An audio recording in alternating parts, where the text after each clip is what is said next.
hits and crits. This video is brought to you by Asmodee. Hello and welcome to our next office hour. We're doing House Bolton today.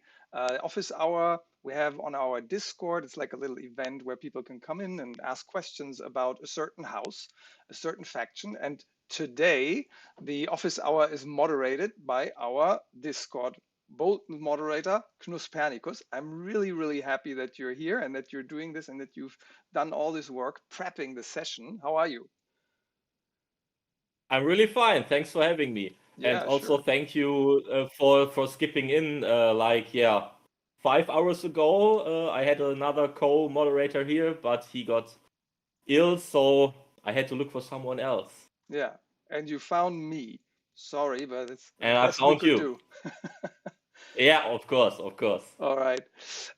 So yeah, we're going to look at House Bolton, and you've prepared some stuff. So why don't you tell us what we can expect from this office hour? So what are the things that you would like to go through with us? Yeah, sure. We will first start with a short talk about what House Bolton is. I will talk just a little bit about their identity, their strengths and weaknesses, and then we will cycle through the tactics card deck.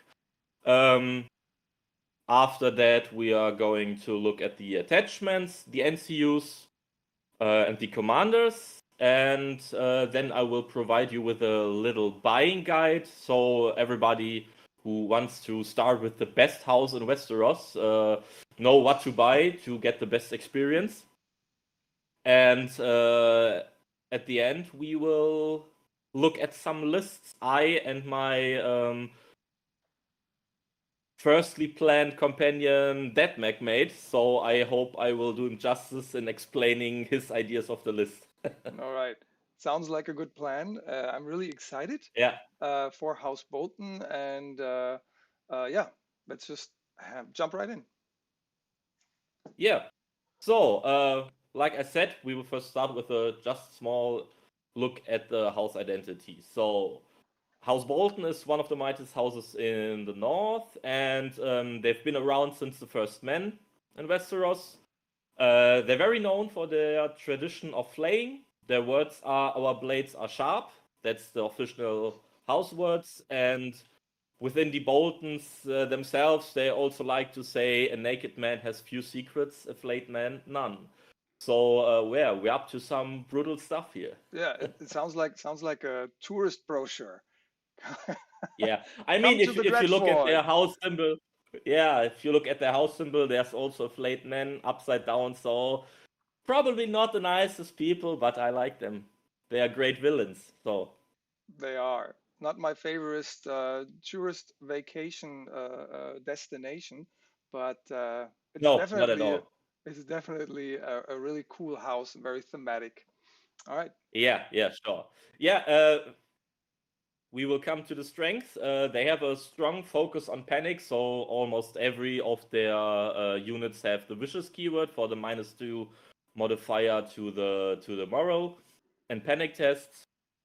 They have some nice controlling tools. It used to be a bit more in the past, but they're still kind of a controlly faction for me. They got pretty well healing, so there's 2 healing cards in the base tactic deck. You can get some more even through some commander choices, as we will see later.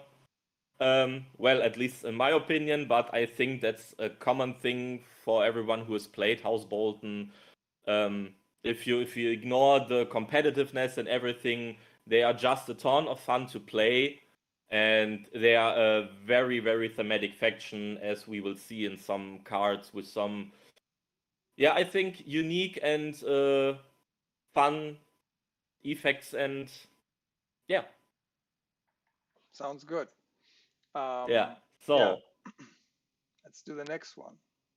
Do they have weaknesses? then they have sadly they have pretty much weaknesses. Yeah.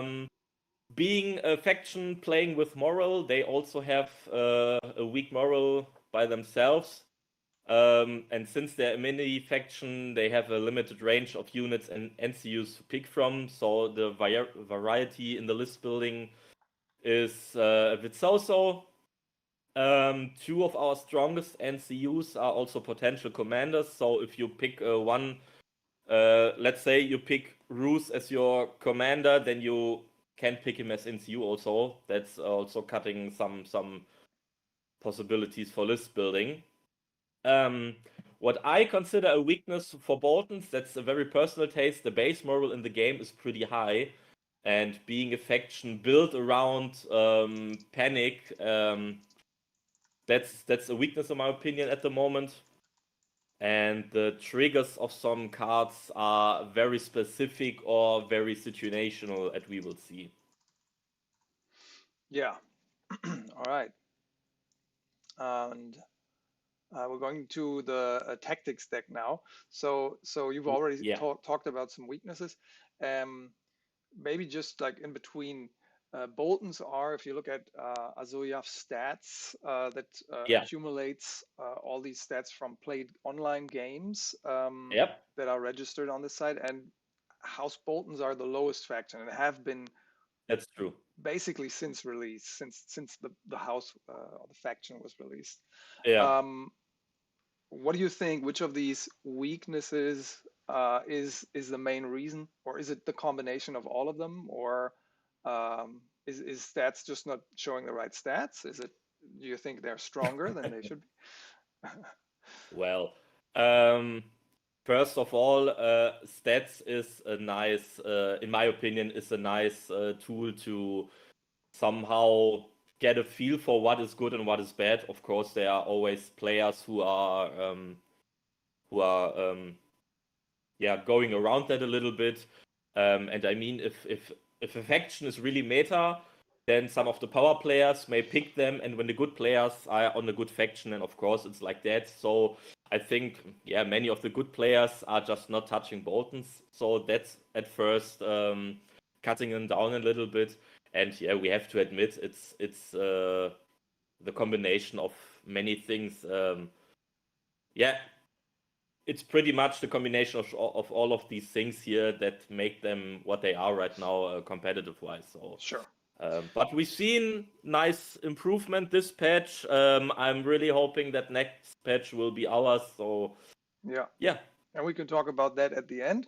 And here you've already Yeah. talked about the triggers on the cards. So let's look into that. Yeah, so we will have the first tactics card with which will check two of the boxes I've mentioned earlier. The trigger is after a friendly unit completes a melee attack. That's a pretty common trigger, but then there's addition if the attack destroyed an enemy rank. Target one other enemy in long range of that enemy, they become panicked.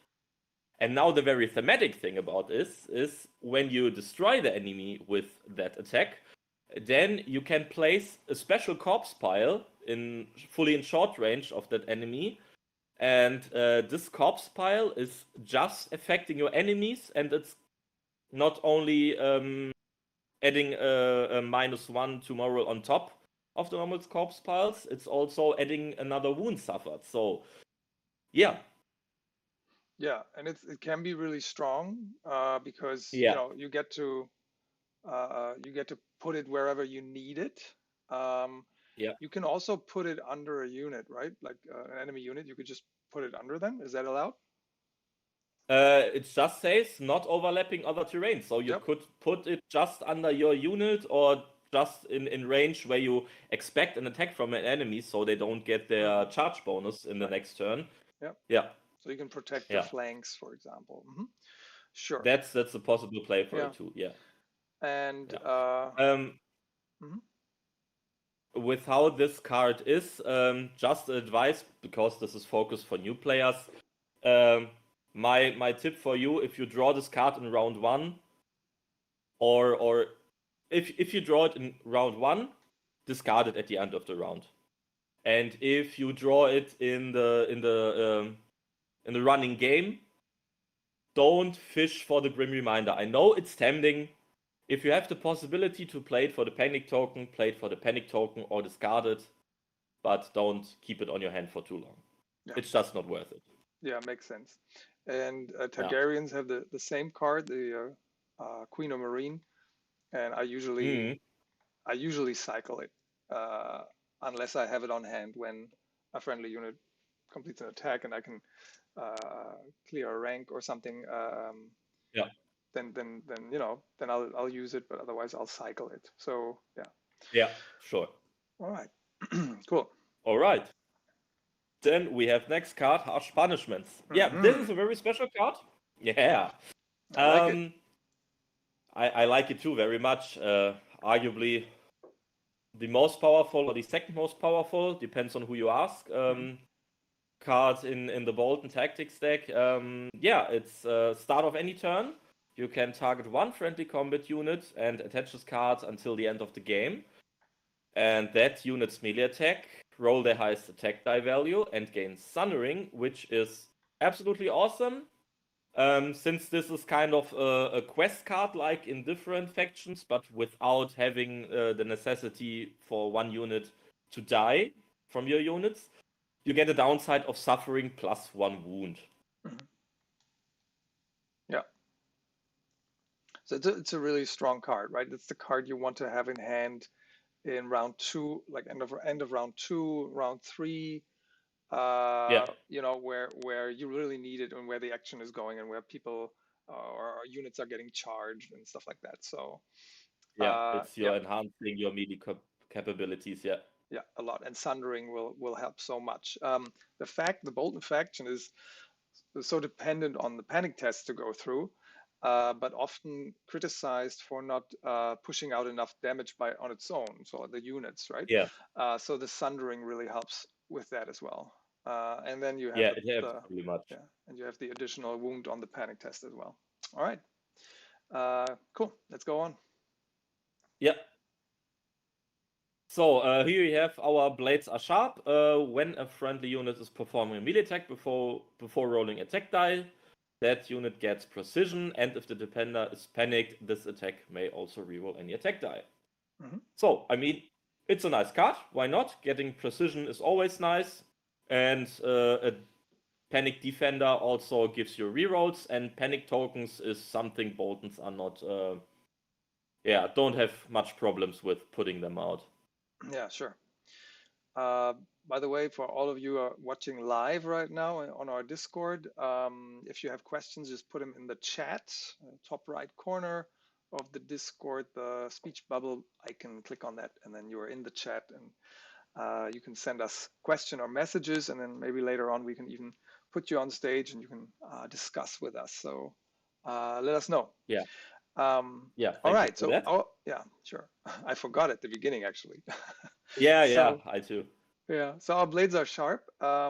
Precision is not the strongest keyword, I feel, because it's again luck based, right? No, it's not.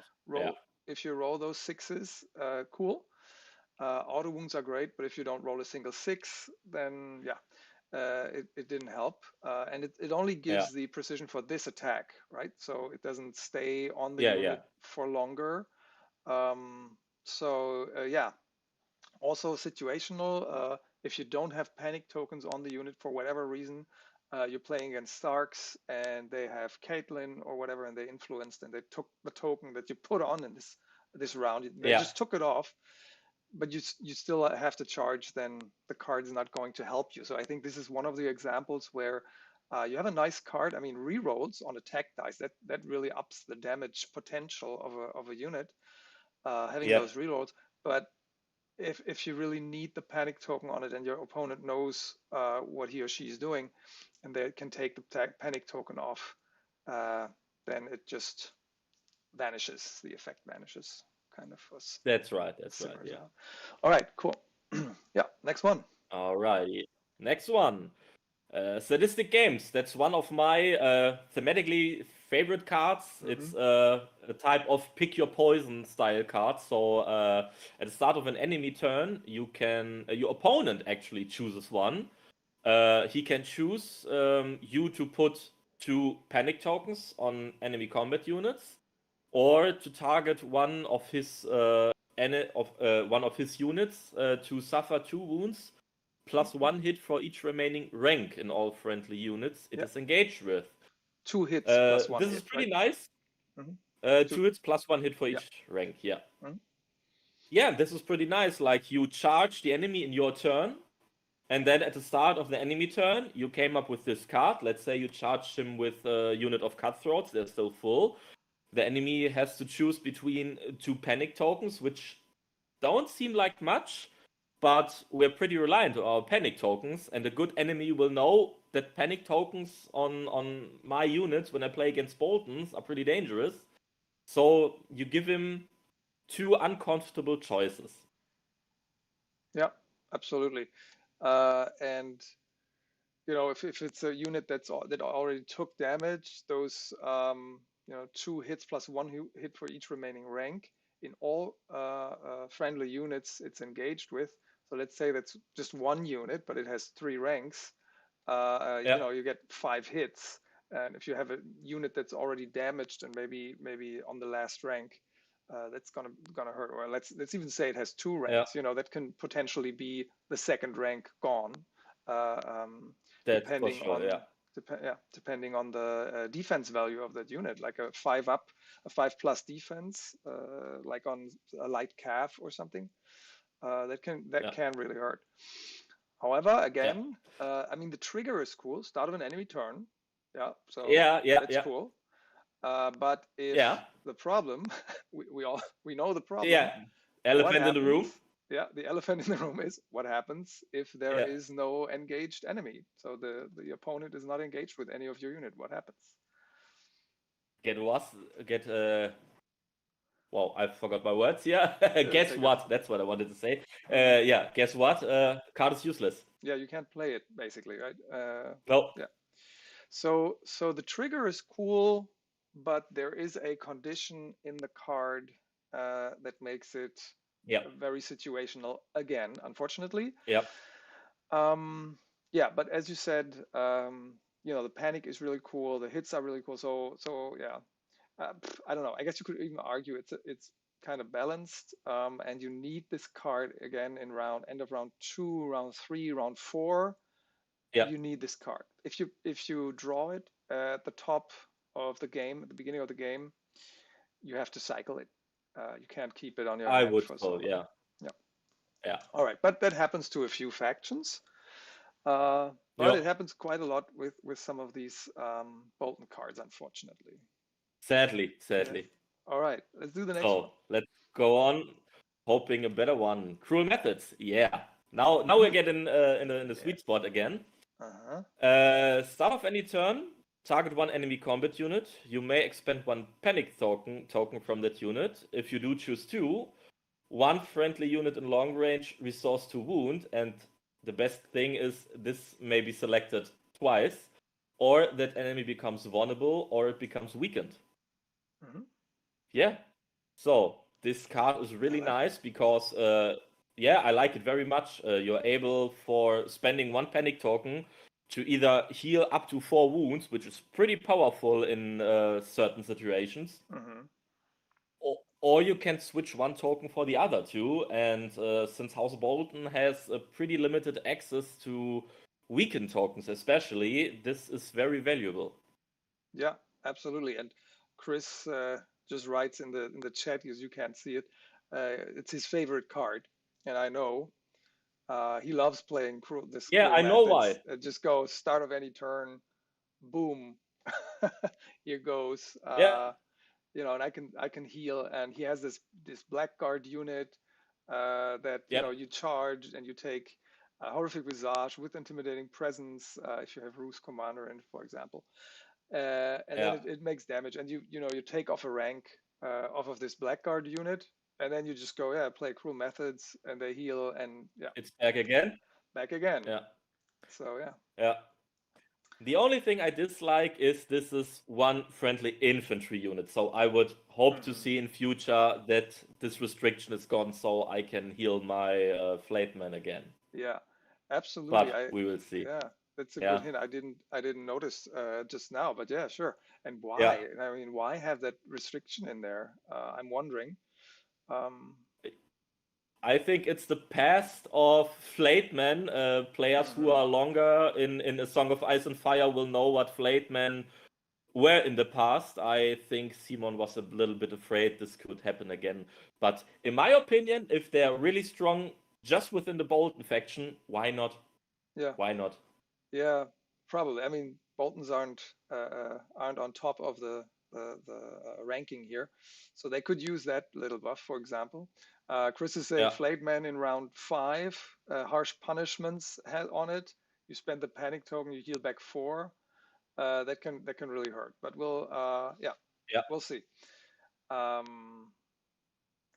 yeah. So And yeah, next, and Deadmag is just saying it's not possible. Yeah, we were yeah, discussing about what, how the card would be if the heal wouldn't be limited to infantry. So if it was also cav, that's why some people in the chat were thinking about what that would mean and how you could use it on Flateman. okay. So no, it was theoretical and kind of my wish for the future to Absolutely. get rid of the restriction. Yeah. All right. Yeah. But still, also I think also the vulnerable and the weakened, like changing the 2 tokens is also cool, right? The weakened can really help your weaker units like cutthroats or something, and vulnerable again helps with the damage output of your other units, like the Flatemen, for example. If they can charge a unit that has a vulnerable, that's really beneficial. They really like that. Okay, next one. Okay. A Flateman has no secrets. So, a nice cancel card we have in our base deck. Yeah, when a unit is targeted by an ability or tactics card, you may expend 1 condition token from an enemy in long range of that unit. If you do, cancel the effect of that ability or tactics card. So, enemy comes up with something incredibly powerful and has a token on his enemy unit, and you just spend the token and you say, nope, not this time, not today. Mm-hmm. Yeah, that's a really cool control card. Yeah, you it's know, awesome. like some other units could use like but still it's not a counter plot. So you have to expend that token. Yeah. And if it's a panic token, you don't really want to spend it. But of course, if you are able to dish out a lot of panic tokens, then you will spend it if it's a strong card that you need to cancel. Yeah. Or a strong order. Mm-hmm. Yeah, and it doesn't consider targeting, right? That's something I like about the card. It doesn't say, you can cancel an effect that targets something. You can just spend the condition token on any unit, and you can cancel any any ability or tactics card, and the trigger is when a unit targeted by an ability or tactics card. So what I mean is it's ability or tactics card, and you can spend the token from any enemy in long range. So it doesn't have to be the unit that is targeted, right? Yeah, right. That's for sure. That's really nice. Yeah. Mm-hmm. Okay. Yeah, and some people in the chat say, you can dish out enough tokens to fuel the card. Yeah. Mm-hmm. Yeah, that's most of the time that's true. Yeah. Yeah. All right. And what's next? All right. Next we have Fear Keeps a Man Alive, our second healing card in the base deck. I like that. I like that one too, yeah. When an enemy fails a panic test, target any number of friendly units in long range. For each wound caused by this panic test, restore that many wounds total across these units. And if that enemy is in short range of your commander's unit, restore +1 wound. So there are many nice things going on that card. For example, Lannisters have a similar card, which also heals for the same amount like the wounds of the panic test. But there it is restricted. We don't have any restriction here. So if you play certain combinations and commanders, if you go really crazy with all your modifications, this card could heal for potential 6-7 wounds. Mm-hmm. But then everything has to be like perfect, but it's possible. And also, you don't have to heal one specific unit, but you can split the heals up, like 2 heal for that, 1 for that, and 1 for another one. Yeah, and that makes it very flexible heal card. Very flexible, yeah. Yeah, and I mean, you want the enemy to fail the panic tests anyways, and you'll try to manipulate these panic tests anyways. So that works. Yeah. Yeah. Some That people just here works. saying it's their favorite card in the deck, in the Bolton deck. Yeah. Mhm. Okay. Yeah. Right. Yeah. Okay. So that's Yeah. the end of our base deck, actually. And we are now going to talk about some of our units. Yeah. Shall I So start again? yeah, Do you want? just a question for the tactics deck. You already talked Yeah. briefly about some of the things you wanted to change. The tactics deck has been critiqued a lot because of it being so conditional, and we talked about it just now. Yeah. Is there something that you think, or that you find the Bolton players, like on our Discord or wherever, kind of agree, or is there something, where people say, okay, this needs to change? Like, do we have anything specific? Yeah. First of all, what my impression is for what every Bolton player has in common is the thing with the very specific triggers at some time, like start of any turn. No, I meant the cards with after finishing an attack, but also you have to eliminate a rank, or yeah, like some different examples. So that's one key point.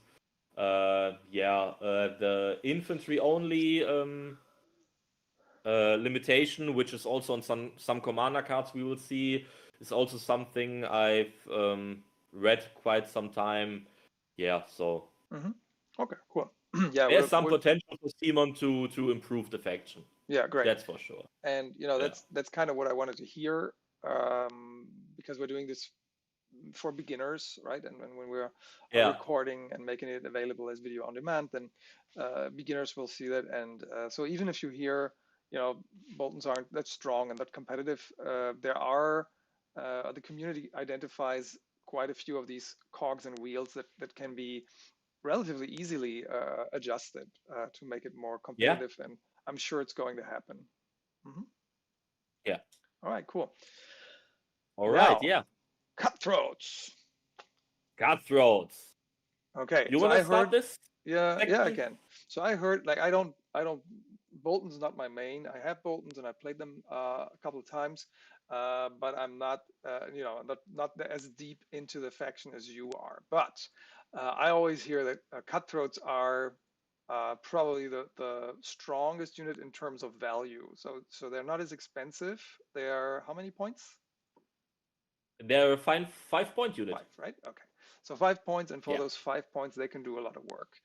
They have a 7 dice on a 3+ attack profile. So they on the 3+, they hit with 7 dice when their ranks are full. Their defense isn't that good. They only have a 5 defense, and their morale is a bit lacking, which is kind of a theme for a lot of Bolton's units, unfortunately, and I'm sure we're going to talk about that. But they have a 5 movement, so they're relatively fast. So just from that profile, they look like a hard-hitting, but relatively squishy unit. So a bit of a glass cannon here, but they have Ruthless Aggression as their melee attack ability. So that gives them Vicious, which again, of course, synergizes with the general theme of causing panic tests or modifying panic tests for the enemy. And this is a cool one. When they attack an enemy that has not activated this round, they may re-roll attack dice, and the defender becomes vulnerable. So that multiplies their damage potential, or ups their damage potential by a lot. So this unit wants to, go brazing in, hit a unit that can still activate, and then hit back, obviously, and really cause a lot of damage. So how do you use them? What do you do? knuspernikus. Yeah, so I actually like them to use for if in this round the enemy was the starting player and I have the last activation to charge with them. I get my rewards from the charge, do some damage, maybe not as much as the next turn. So next round I'm starting player, going onto the swords. activating the cutthroats or triggering the melee attack. Yeah. And even though I stayed in melee combat, since I'm the first player, my enemy is sure not activated. I get rerolls and the enemy becomes vulnerable. So that's a pretty hefty double attack. Yeah. All right. So that makes perfect sense. You just use the Yeah. first activation, to get that melee attack on an unactivated unit at the beginning of the next round. So you're prepping Yeah. it. Sounds good. Yeah. Sounds like Yeah. a good plan. And with that, you also kind of force the enemy to react, because when he's doing something different on the ongoing game, I still can activate my cutthroats, and if he still hasn't activated them yet, I get another round of rerolls and vulnerable. So they are pretty much able to apply a certain pressure onto the enemy to react. Yeah. All right. Yeah, I like playing them. It's kind of, you have to Yeah. practice it a little bit, right? Because they die Yeah. so quickly. And if you're a new player, if you're a beginning player, now you got a good tip by knuspernikus on how to use them. But still, if you don't have your deployment properly, if you don't have your positioning properly, and the enemy can charge them first with a unit that does a lot of damage, then it's going to be kind of tricky, because they will lose a rank, maybe even more, and then it gets more difficult. Cool thing is, though, when they lose one rank, they still roll 6 dice, so it doesn't drop off too badly. So they are quite aggressive and can do a lot of damage still. Yeah. And they are a very neat target for harsh punishments, for the card with the highest attack die and Sundering. Yeah, and Yeah. we get some people in the chat are celebrating the cutthroats here as the best 5 MP points neutral unit in the game also. So you Yeah. can use, if you're a beginner and you don't know yet, the neutral faction was there first, or actually neutral units were there first, and then those units became a faction of its own, sort of. Some people disagree, but they got a tactics deck and commanders, and then the Boltons were released, and a lot of the Bolton roster is made up of prior neutrals units. So those were also Bolton cutthroats, of course, but they were neutral units originally. And then and another tip is, for starters, put grunt into the cutthroats. Yeah, that's what I will come to later when we go through the attachments, but absolutely this combination. Yeah. Yeah. All right. Cool. So yeah, we'll keep in mind for the cutthroats that they have that 7+ morale, and we'll talk about that a little later when we're done with the units. Okay, let's move on to the next. Okay. Then we have the Dreadfort Spearman. Tell me something about the Dreadfort Spearman. Yeah, I really like the models. They're really cool. They're neat. And yeah, they also have 7 dice, like most spear units in the game. They don't drop off when they lose a rank. They still have 7 die on second rank. They only hit on 4+ though, and that's in the current meta. I think a 4+ to hit is already considered a bit weak, unfortunately. So it's kind of this small difference between 3+ and 4+. It is sometimes considered a big weak, but they are a defensive unit, so they don't need to be super killy. They have a 4+ defense, so that's more defensive than the cutthroats. Still not tanky, but more defensive. And they have 7, also the 7+ morale. And that's a they big have problem. Yeah. So we see a trend already after only 2 units. Yeah. The set for charge order they have, that's kind of also a typical spear unit order. So when they get charged, they can perform a proper melee attack first before the charge. So before they get damaged, they damage the attacker that comes charging into their readied spears. And they also, that's kind of cool, thematic. They have Impaling Spear as their melee attack. So when the attack is completed, so including the panic test that would follow, if it destroyed a rank, all enemies in short range of the attacker become panicked, which is cool and synergizes with what Yep. the faction wants to do. And if they are already panicked, they instead become weakened, which is really cool. I think Yes. I don't know if a lot of units do something like that. I don't think so. That if something already has token X, then give it token Y. It's probably, it could be in the game some more. I'm not sure. Maybe someone in the chat can help us out. But I think it's rather unique and really helpful, weakening your opponent. What do you Yeah, have to say? the weakening is something that came with this patch. Before it was just a panic token, and it was always like, well, every enemy on the battlefield is already panicked. I don't have any value out of this effect, and yeah, just because of that, they added this weakened on top of it, and making enemies weakened in short range. I think it's pretty neat. I like them much more now. I don't used to play them that much. So I think that was a great improvement. Yeah. Was it in this patch? It was this Yeah. patch, Okay. just, yeah, So just a few weeks ago, kind freshly of. new. Yeah. Yep. And maybe that's also why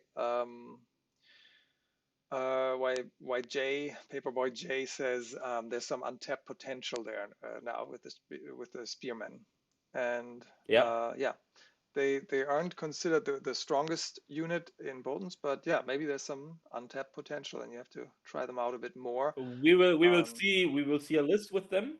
Yeah. I like to play them with a certain commander now. All right, we'll see about that. Yeah. Okay, Yeah. I'm not going to spoiler. Next unit. Yeah. Blackguards. I played those. I play those a lot too as a Targaryen player with Dany's commander Daenerys. versions. Yeah, yeah. So Mother of Dragons and especially Queen of Marine.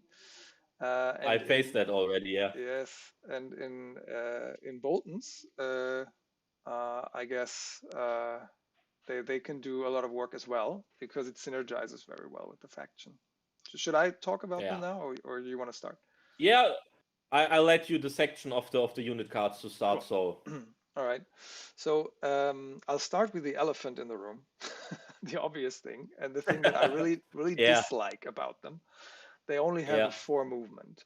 They're a really yep, slow yep, moving unit, which for me as a Targaryen player is always feels very hindering because the Targaryen faction is so mobile. But we're talking Boltons, so they're a little slower.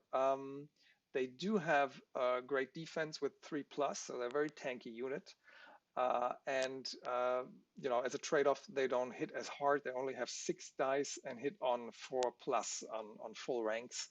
They drop off easily. It's a 5 and then a 4, so that's good. And their morale is average, I guess, for the game, yeah, more or less yeah, average, with 6+. So a little better than Cutthroats and the Spearmen. And they have their melee ability gives them vicious on melee attacks, which again synergizes blah blah blah, panic, and so on. And they also have yeah, horrific visage, which synergizes with all of that as well. And that's a really cool ability. Maybe I'll explain real quick because you can misread it, I guess. So when an enemy yeah, attacks them with a melee attack, before that attack resolves, so before the attacker would even roll dice, you target the attacker and they suffer a panic test. Okay, nice. But this panic test is modified, and it depends on which commander you have in there or attachment and how many ranks there are left in the Blackguard. This panic test that the enemy has to do is modified greatly. So it's -1 to the roll of that panic test for each remaining rank in this unit. And the unit that's meant is the Blackguards themselves.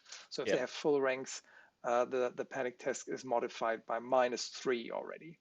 If you have, yeah, as you said at the beginning, we talked about corpse piles and stuff like that before we started today. So if you put a corpse pile somewhere, that's another -1, so it's a -4 on that panic test already. yeah. And yeah, and you can tell us which commander you like to put in them, maybe. Well, he's the perfect bunker for Roose Bolton Yes. because he has intimidating presence, with gives you an additional -1 to the test and also an extra wound. So enemy is attacking you, and boom, when they're full, without a corpse pile, it's already a -4. With corpse pile, it's a -5. And at the worst for the enemy, it's 4 wounds before they even attack. So they lose a rank before they could even hit you. Yeah, and that can mean that this attack will be weaker because it will Yep. attack with the orange version or the orange number of dice in the attack Yeah. profile. Yeah, I like them. The only thing I don't like is the movement, and otherwise they're really cool. It is a unit that the enemy will not want to attack, at least not without a lot of preparation or putting a lot of resources into it. Yeah. So they are a perfect unit to keep on a middle objective in the game, for example, where the enemy has to think twice about even attacking them. And if they do, they get punished for it. Earlier, we talked about some of the tactics cards. So you have a few healing options in Boltons with the tactics cards, and those Yep. black cards can become super resilient when you play these tactics cards properly. Fear keeps a man alive. And what's the other one? Tell me. Is there another one? Cruel methods. Cruel methods, of course. So Yeah. if you have those cards on hand and they get attacked, they can be really, really resilient and tanky and just heal back all these wounds that they take. And each time they take a melee attack, the opponent will potentially also take wounds. So it's very, very unsexy to attack them. Yeah, there are a lot of things in the game that can shut off abilities, though. Something like the Stark's tactics card, Winter is Coming, that can shut off abilities on a melee attack. I think it does, or is it on a charge? You know, someone in the chat will correct me. So I think it's on a melee attack. I don't know. And that can shut off probably. abilities. So that would mean that they don't have horrific visage at the moment. So that is what your opponent would have to construct before attacking them safely. So so they can be made vulnerable in that regard. Or okay. Anything else? Tell us about some more. Then I'll check chat. There's anything else. One thing you mentioned is putting them on the center objective. While this is a really good idea in theory, problem is the enemy is probably first there because movement 4 is kind of getting much more rare than it used to be. Many units got buffed up to 5 movement, so they kind of stuck in the past movement wise, and since they don't have the best attack profile, in an ideal world, they want to be the first on objective and just stand there, but in fact, without any movement shenanigans, the enemy is quite probably the first one to reach a target. Yeah, so zones like horse zones could be helpful for them, or other things that improve your movement, but there's not that much movement abilities in the Boltons. I guess one suggestion here in the chat was putting Steel Shank's 1-point attachment in them for Sentinel, which can get them more movement. So that would be interesting. Yeah, I just read in the chat that Winter is Coming only says that enemy cannot be targeted by friendly cards and orders. So actually horrific visage wouldn't be isn't an order, taken out.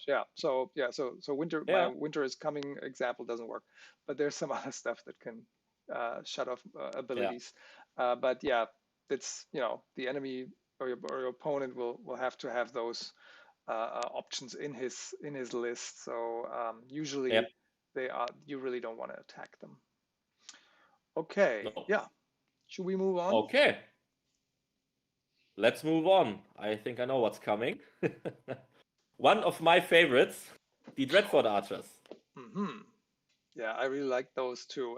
When I first saw them, the Ruthless Volley, when it was revealed, before they were released, we knew the card.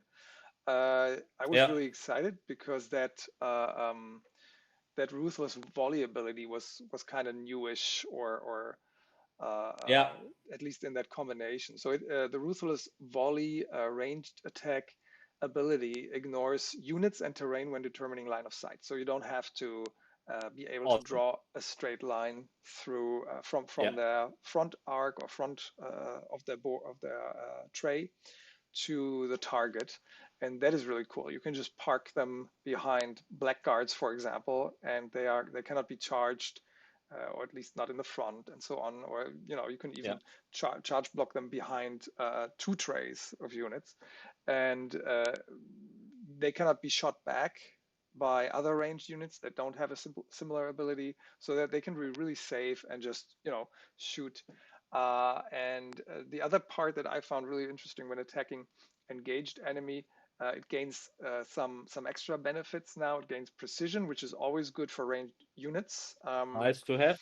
And rerolls. So with rerolls, again, always great to have, especially on ranged units. It's very rare or difficult to have that on ranged units because it's so strong. You can't be hit back. And it also, the reroll also helps with the precision, of course, right? So if you want to fish for those 6s, if you really need those, because you're shooting a very tanky unit or something like giants in free folk, where you need to have two hits to cause a wound. So every 2 hits only cause 1 wound. If you get precision and get auto wounds, that's really valuable. So I think that's really cool. And I think that last part with when attacking engaged enemies was changed, right? Yeah, it was also just in this patch. They improved their armor by 1, so they had a 6 up before. 5 up is much better.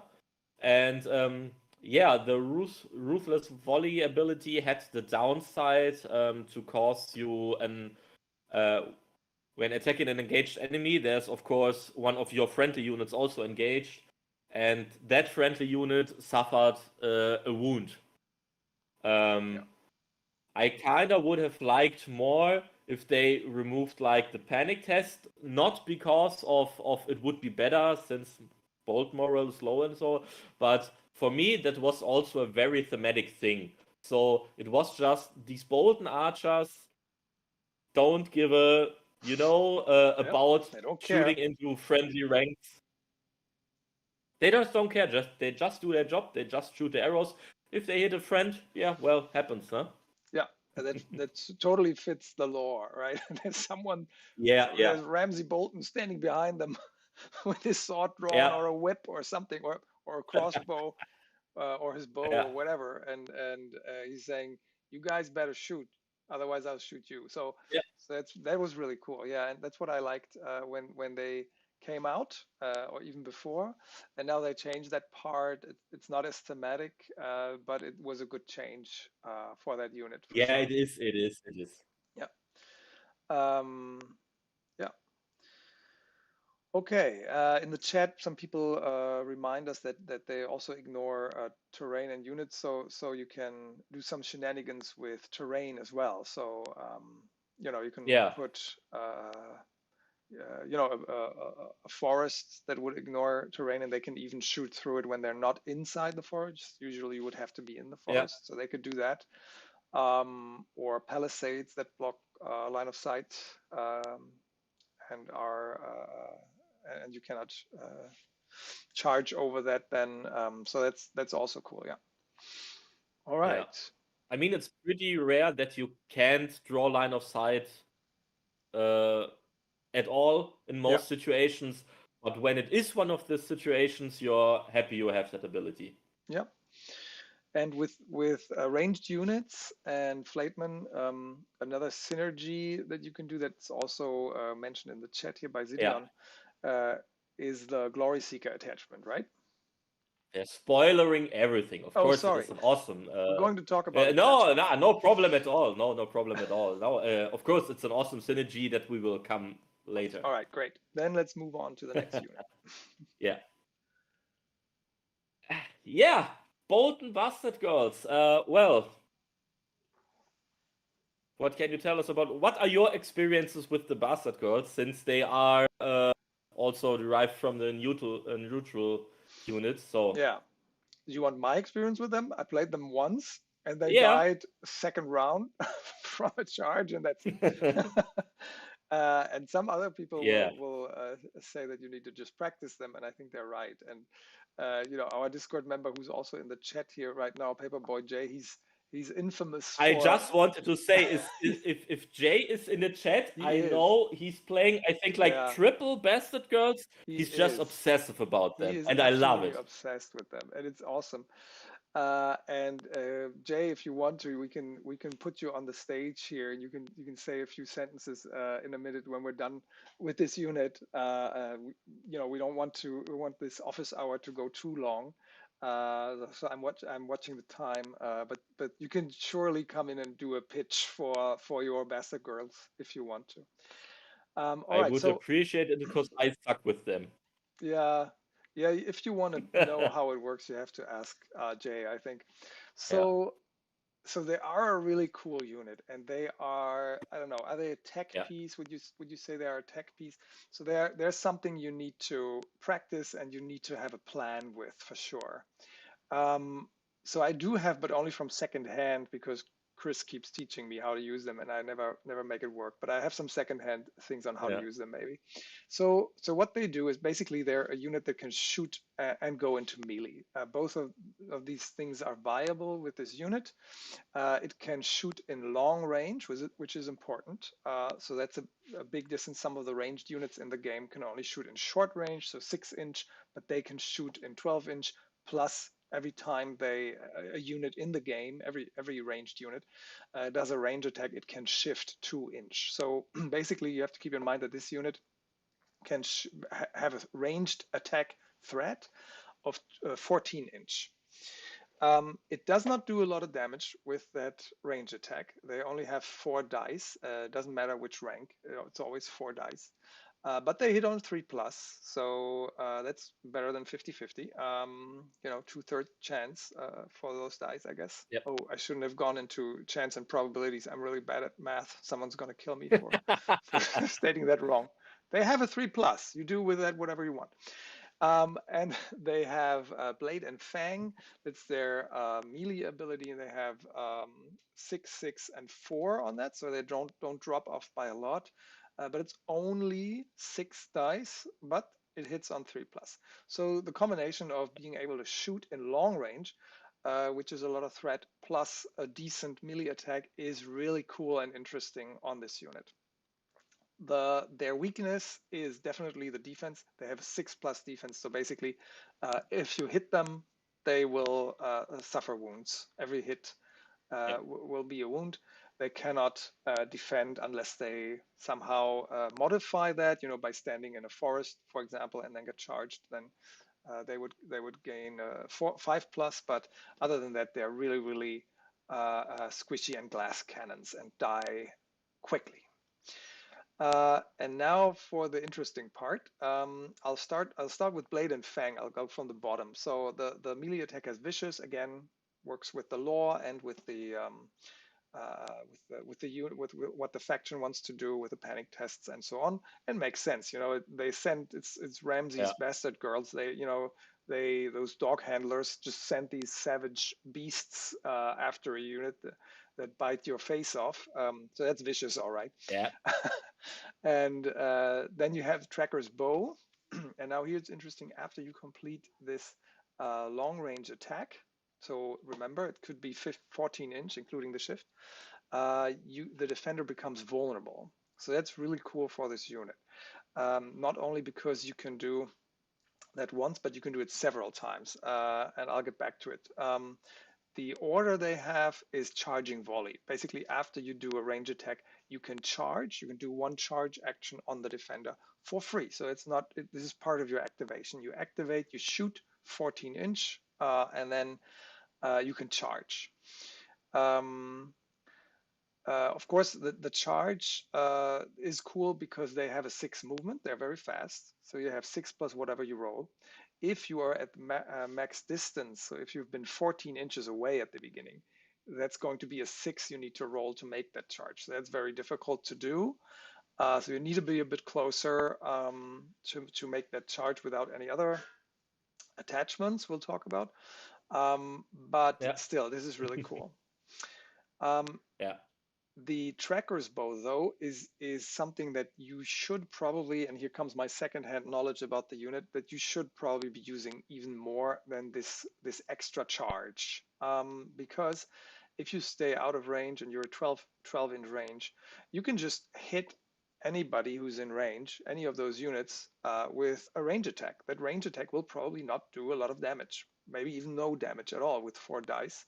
And then, if the defender has a good defense, but it gets a vulnerable token. So if you have 2 or maybe even 3 units in range, in 12-inch range or 14-inch range, you can just dish out vulnerable tokens.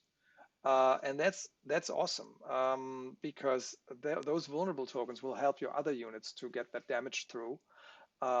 Plus, we talked about some of the Bolton's Tactics cards that can use change tokens into something, into some other effects. So that can really help. And it's just really annoying having all these vulnerable tokens on your units. Yeah. So that's really cool. And then when a unit maybe has gotten some damage from something else, then you can move in a little closer and try the charge and try to finish the unit. I think that's what the Bastard Girls are for. Was that correct? What do you think? Yeah, I think they're a finisher unit. So if there's something already crippled, then just go for the kill. I mean, with the shoot and the melee attack after that combined, it's 10 dice. That's not. I mean, that's old Landscape. Mm-hmm. Yeah, absolutely. Just from the number of dice. They don't have Thundering. But yeah. And the suggestions here by Jay, and actually I think we should get Jay on the stage just so I don't have to read yeah, all of the stuff out. just get him up here. Yeah, I think so. I'll invite him. I'll try to invite him. Okay, I've invited him. I hope that it works. So Jay, you have to click on the invite. Should be at the top right, I think. See if it works. If it doesn't work, it's not a big deal. If you don't want to, it's cool also. So we'll see. But yeah, in the chat it was said that just using it for a weaker version of Mark Target, which is Mark Target is an ability that gives a unit in long range and line of sight a vulnerable token. So Hello? that's not worth. Hey Jay, there he is. Ah, he's Hello. up there. Okay, Hey. I'll Yeah, just good shut evening. up. Good evening. I'll just shut up. You talk about those Bastard Girls, man.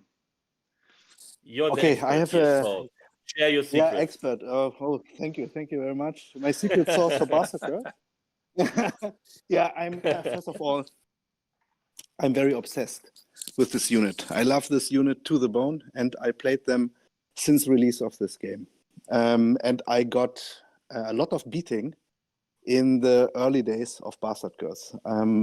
But if you get a hand on it, when you know to use the timing properly for the volley charge, then this unit can be very devastating. And I think especially in a competitive Bolton list. Yeah. All right. And 100%.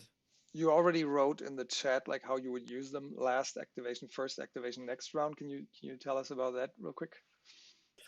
Yeah, most mistakes happen if you play your Bastard Girls and put them up, for example, end of the round into position, and you're perhaps near enough to the opponent. Then you shoot. Opponent unit makes a panic test. Afterwards, gets vulnerable, and then you have an easy charge on it. Then you probably go into the charge, which I don't recommend. I would play instead in the end of the round when you are when the Bastard Girls are the last unit you activate, or is the last unit, and you are starting player in the next round. You give only a shot and move 2 inches up. Then you are 2 inches near at the enemy unit, at the target unit. And starting in the next round, you open up again with 2 inches shift, shoot again. They are already vulnerable from the round before. You will get at least 1 or 2 wounds with a panic test. If you are lucky, you already destroyed 1 or perhaps 2 ranks, and then you volley charge into the unit. Mm-hmm. Yeah.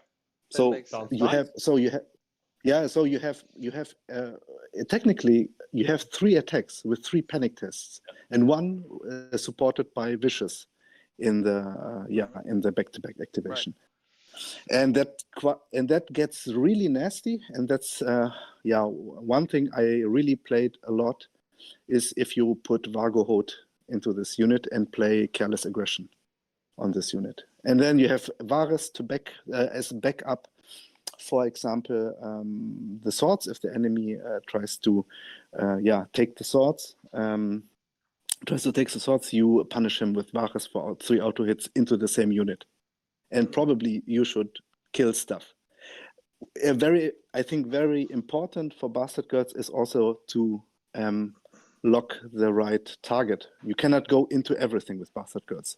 Yeah, so I think 3+ armor you should avoid, unless you have something like Sundering or other canceling abilities for the opponent's unit. Yeah, you shouldn't also go into something with resilience. I would I discourage to do that. Yeah, you will be ripped into pieces. And how do you play with 3 Bastard Girls then? Like, how do you manage to bring them all into the position? I mean, if we're going to use the last activation, you cannot do the last activation with 3 Bastard Girls, obviously. No, you cannot do that. But what I already played in our club was 3. It was more of a meme list, but it works also quite well.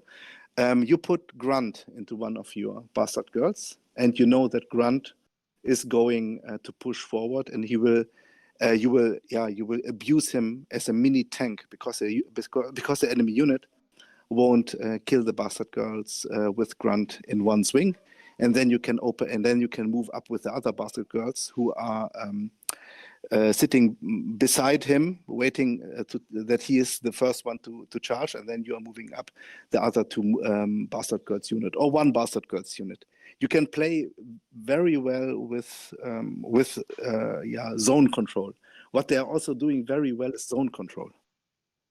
Okay, yeah, makes sense, because you have a lot of threat. You have a lot of threat range. And, yes. can move quickly.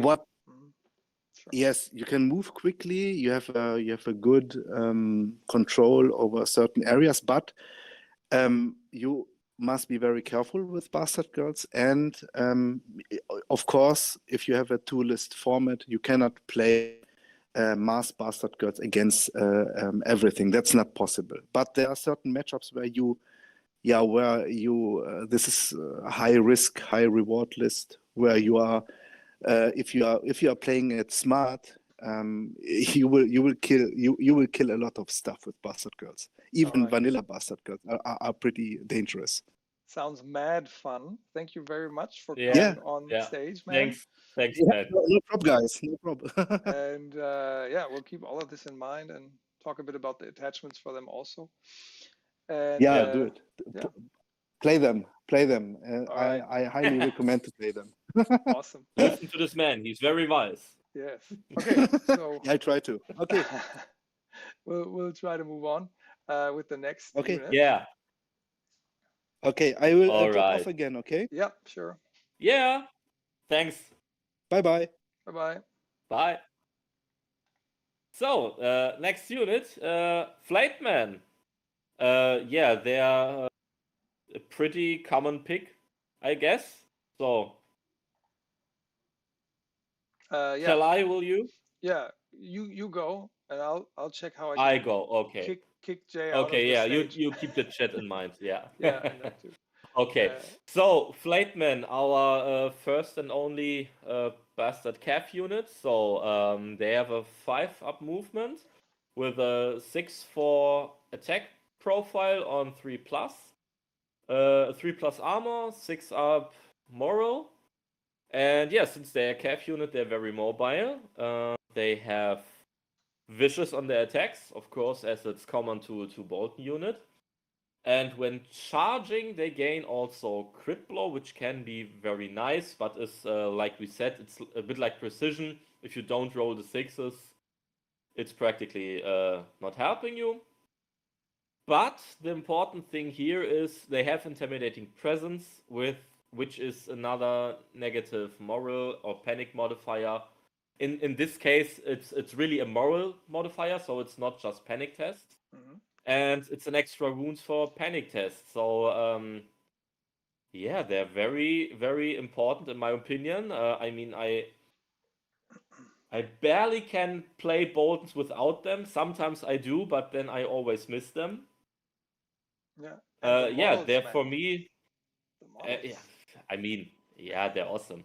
They're really awesome. They're just fucking awesome. Yeah. Yeah, I think they're my favorite models in the Bolton faction, except for the new Blackguard. Those are really cool too. That Yeah, with the yeah, release of Boltons as a faction, we got a new version of those sculpts or new yeah. sculpts.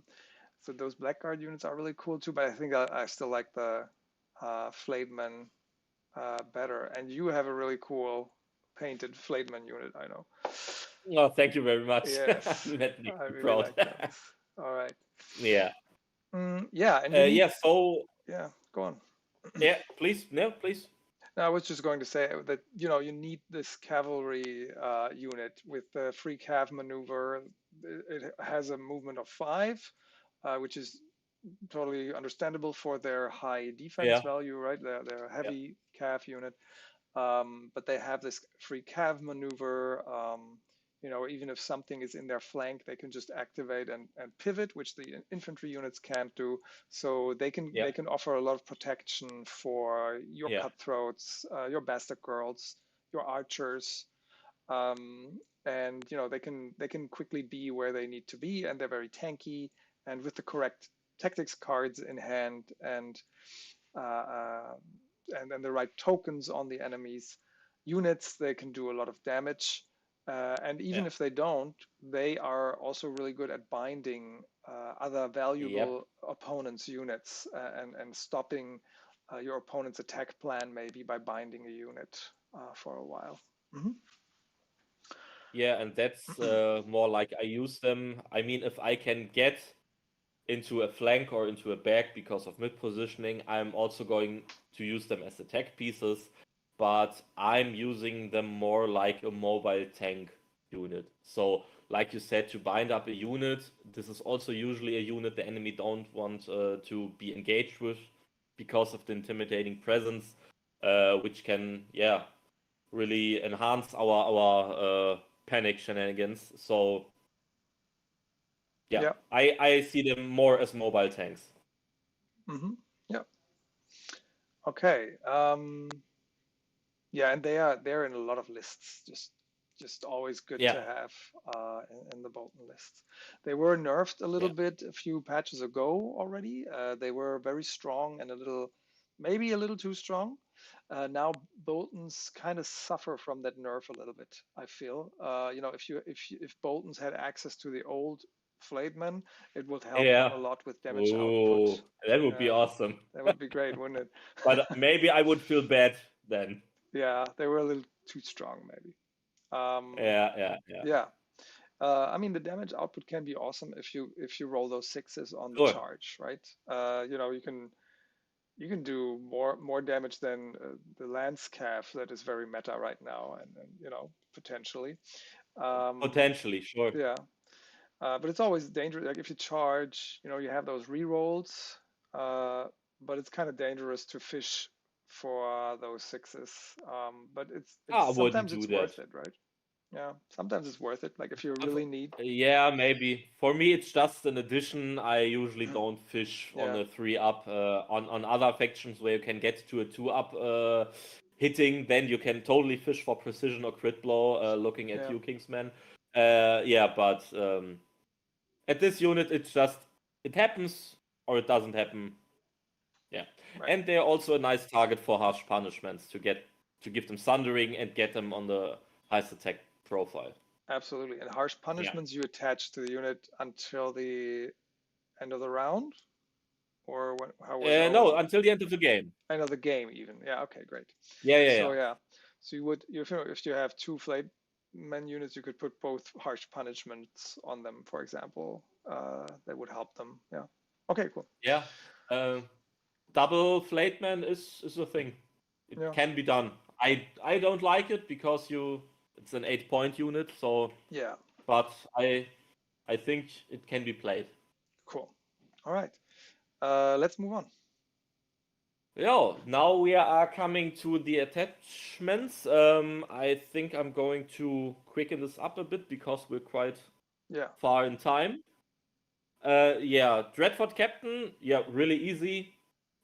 An enemy engaged with this unit fails a panic test. This unit restores 2 wounds. We will see this attachment in one of the lists, where I can explain a little bit. Bolton Flayer has the order Spread Fear, so when an enemy engaged with this unit fails a panic test, you can kind of zap that panic test to another unit in long range, and it suffers -1. It's actually just like on the Blackguard. For every rank in your unit, there's a -1 modifier, and on a failure, it suffers +1 wound. This is something you want to target a unit where, for example, the Flatemen are already engaged with for that sweet +2 wounds on the panic test. Yeah, sounds good. Yeah, Deadmac did a list with him in with the Bolton player in it, so we'll come to him a bit later. The 2-point Ramsay Snow attachment, I think it is pretty known by the older players, but because there's also an exactly like this a neutral version. He has the ability Fueled by Slaughter, so every time this unit completes a melee attack, if the defender suffered any wounds, you can restore 1 wound plus 1 additional wound for each of the defender's destroyed ranks. And yes, this means if you destroy the enemy, it's 4 wounds. And he has also that intimidating presence we love in Boltons. And Ramsay has the specialty that he comes with a second attachment. He's taking his Reek with him. So Theon Greyjoy is joining the unit also, with a pretty powerful ability for the Boltons. Set an example. It's an order where you can target all enemies in short range, and they all just become panicked. With the downside, you have to roll a die. On a 6, Theon dies. But yeah. That's a risk I'm willing to take. That's a risk I will take every day, every week. And it's definitely a risk that Ramsay Snow is going to take. Yeah, sure. He's not going to have a second anybody. thought at all. No. To this attachment, you can play it in Boltons. I don't use it quite often because 2 points. This is something you like to put in your powerhouses. I can see it maybe with Bastard Girls. Whoops them up to a 9-point unit, but also gives them a kind of bit of survivability. But you just don't have a Bolton infantry unit where I would like to put this version of Ramsay in. Yeah, it's probably stronger, or not stronger, but it's quite popular as a neutral version, right? So in other factions. Yeah, that's what that's also the big thing. Yeah. So he's a really good 2-point attachment in the game. He is. And as you said in Bolton, there's a few reasons why it might not be as good. You could, if you can use neutral units in Boltons, just like the other factions. That wasn't the case at release, but now they can. So could you put him in something else, in some neutral infantry unit, maybe? Yeah, I mean, sure, you could put him in neutral units if you want. If you want to cosplay as something like I would just throw Baratheons in a room and have something like your Golden Company swordsman. You could put him in that. Yeah, I mean, it would work. It would be a scary unit to look at, but I just tend not to do it. Yeah. Yeah. Okay. Good. Then All right. Maybe one other reason. Sorry, one other reason you don't Yeah. see it a lot is, of course, you have two other versions of Ramsey that are really strong right now. Exactly. So you have the NCU and you have the Commander version of Ramsey, and both Yeah. of these are do a lot for Bolton lists. So that's also one thing. He just this version just competes with these other very strong versions also. All right. Yeah, that's the thing. His NCU is probably the best NCU in our roster, and his Commander version got buffed this patch. So yeah, and it's for 0 points. So yeah, I'm with you. That's a good hint. Yeah. All right. Let's move on. Time is ticking. Yeah. Oh no pressure. I keep talking, so I should shut up. Let you do the talk. So we have Steel Shanks Walton. He's also a potential commander in our roster, but this is the 1 point attachment version. He has the Sentinel Order, which is absolutely reasonable ability to have. It's a nice thing. So when another friendly unit in long range is attacked, this unit performs 1 charge or maneuver action, and if charging, it must target the attacker. So it gives you quite a bit more flexibility. And he's also Roos's vassal. This model counts as Roos Bolton for all game effects. They could have written for the 1 game effect where it matters, but we will come to it when we discuss Roos Commander. So sounds good. Yeah.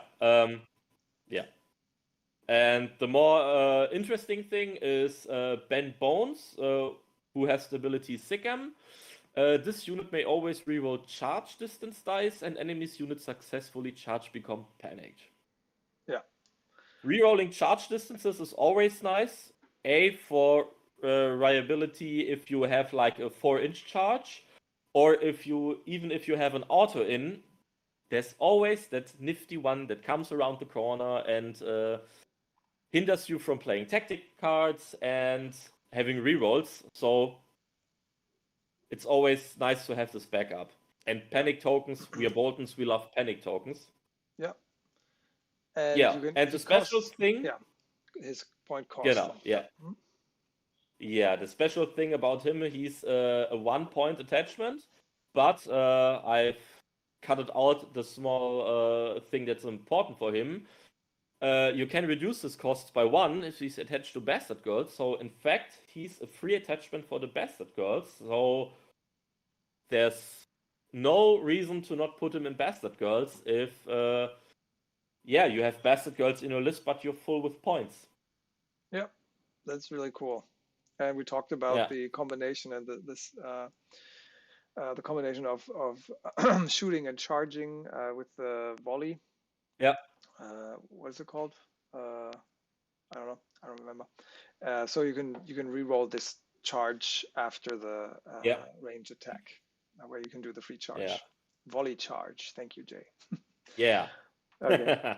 Of course, Jay. And the panic token also synergizes with their vicious again, and so on. Mm-hmm. Okay. Yeah. So now we're coming to the category of a Bastard's Boy. Every of this attachment has the Bastard's Boy word under his name. The nice thing about Boltons in the mini faction is the first Bastard Boys attachment you include in this army is free. So you have 1 free attachment in your army, and you must always use one of them. So depending on who you prefer, we have Damon Dance for me with Boldness and Courage. So he's increasing the attack die on the first rank by 1, and other ones you count as having 1 more rank for the attack die. I love him in the archers. Makes the archers an 877 distance profile, which is really scary, and they don't lose the pressure around the game. But he can also be nice in Bastard Girls. If you have 3 units, there's maybe space for one of them for him. Yeah, and that's everything I would talk about him. So and Jay says he's picking him in Bastard Girls. He's putting Damon in Bastard Girls. Totally get it. Cool. Yeah, totally get it. Very cool. Yeah, for the melee attack, of course. Then they have 7 dice on 3+ on the melee, right? Yeah, and 5 on the range, so it's for both. Yeah. You're looking at 12 die for a Yeah. range and melee attack then. Yeah, that's a lot. At full ranks, yeah. Yeah. All right, cool. Yeah, then we have Skinner. I have to be honest, I think Boltons are out for a year now. I haven't picked Skinner once because they are just better alternatives. Skinner has the weaken resolve ability, so each time an enemy engaged fails a panic test, that enemy becomes weakened. Yeah. Yeah, There's just so much better picks. Yeah, it's situational and they're better picks. Yeah, let's move on. Yeah. Poor Skinner. Yeah. Now we're coming to two very special. We have the Grunt, which was already mentioned. He has the order Resilience. So when an enemy is attacking you, you can activate this order, and yeah, your unit only suffers 1 wound for every 2 unblocked hits. Roughly said, it's halving the damage you're getting, at the very least. And this is an awesome unit in Cutthroats. When I started with Boltons, Cutthroats with Grunt were my auto-include. It was the first thing I picked, and from there on I built the list. But it's just nice. Yeah, makes total sense, and it solves one of the Cutthroats problems, right? Or alleviates one of their weaknesses. Yeah. Great. And now the one that I always put in the ranged unit, in the archers, and then realized maybe it's not the best, but it's cool and it's fun. Yeah, it's cool. Sour Ellen, very, very thematic again. He has a very flexible ability called Brutal Sadism. It works on ranged and melee attacks. And before rolling attack dice, you can choose one. You get crit blow, you get that sweet, sweet thundering, or the defender becomes panicked, which is also very neat. But after completing this attack, if you did not destroy an enemy rank, the attacker, this is you, suffers 2 wounds. So, I've killed myself quite some time with this ability, but also I've killed some enemies with this ability. Yeah, it's a high risk, high reward thing. Yeah, I like it, but then you know, I like it too. If it doesn't work, you just keep damaging your own unit. But again, Yeah, I think it's practice and using terrain and other units and charge blocking and everything to get into a good position for them to really shoot and then do their work. And then Sour Ellen is really cool. Could you put him in something else as well, or would you put him in something else than the archers? I used to play them in archers, but you can also put them into the cutthroats again. If you just say, hey, they're a glass cannon unit, so I'm going to enhance their aggressive capability. Put them in there, makes them even more scary. You double down on that. Makes sense. Yeah. Okay. Let's move on. All right, and now we are coming to the commanders. Yeah, we talked about Bruce Bolton.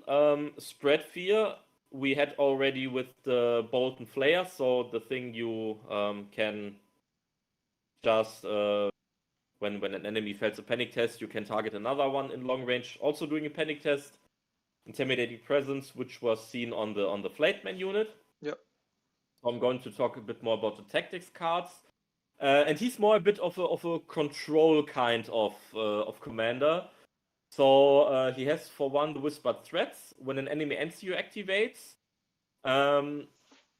So the thing is, enemy says he activates an NCU. Before claiming a board, you can play this card, and if that NCU actually claims a zone this turn, you can target one enemy unit to become vulnerable, and then another one or the same to become panicked. So you give the enemy the choose, okay, do I want to use my NCU or do I risk the tokens?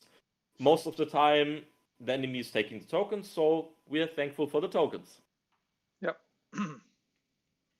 And then... and the trigger is good, right? Enemy NCU activates Why not? Why not use it? Yeah, sure. I mean, why Mhm. not?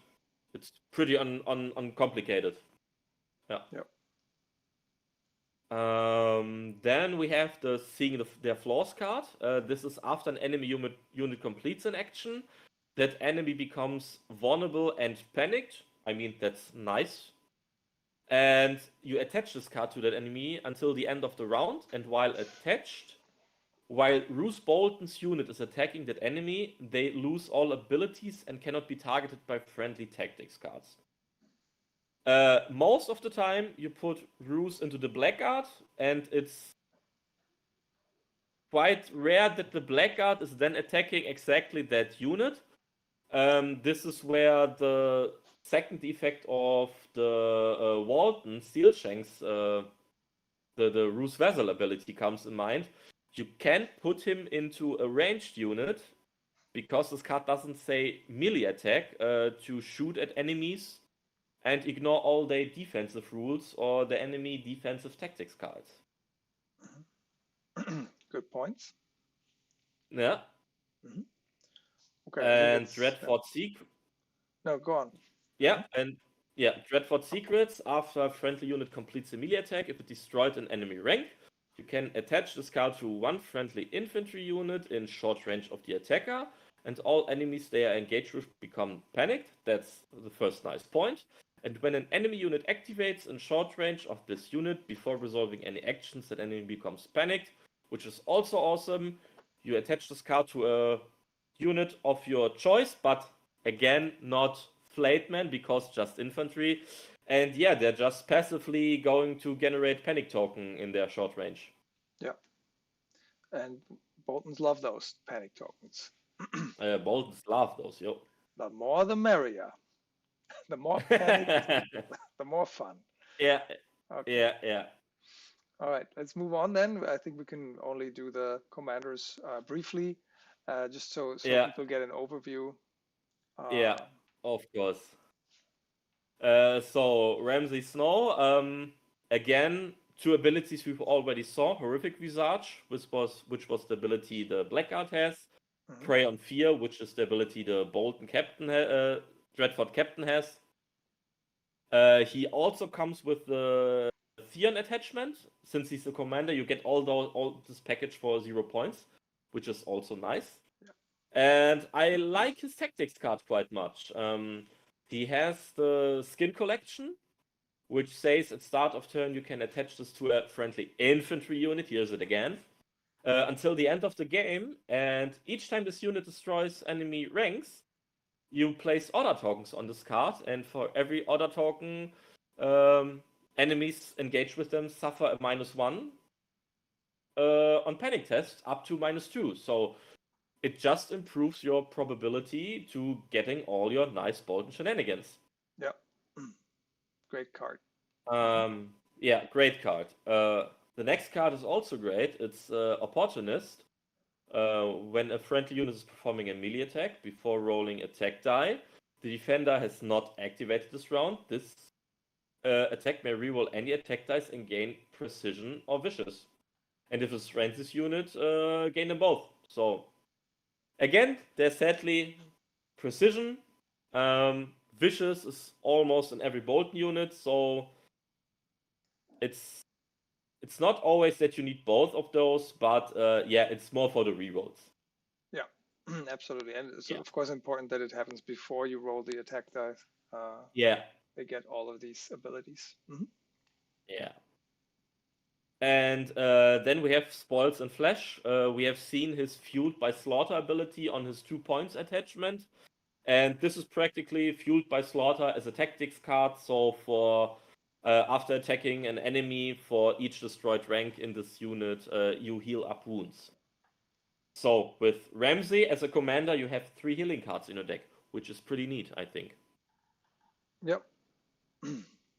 And it's aggressive with with the panic tokens and or with the with modifying the panic test. It has some aggression in it because it can up the damage, but it's also he wants to be engaged. Yeah, but it also gives you healing. So I think that kind of works well together. You have to be a bit aggressive, you have to be engaged, but you still get this healing to make you more resilient. Yeah. All right, cool commander, and he's been changed, so he's got more popular now, I guess. Yeah, the Prey on Fear ability is new. It Yep. was just Horrific Visage before. Yep. Cool. All right. Sorry for rushing, but time is going. Yeah, and So, I think Steel Shanks Bolton. yeah, Yeah. I think it's fine. So people can get an overview. You know, we have Yeah. we have the types of commanders they are. You know, is it more of an aggressive, more of a Yeah. control commander, more defensive, and then we have the abilities here, and a lot of the abilities we already had in other units. So I think it's perfectly fine to just gloss over it. And if people want to go more into detail, they can hit us up on the Discord or hit you up. Sure. Yeah.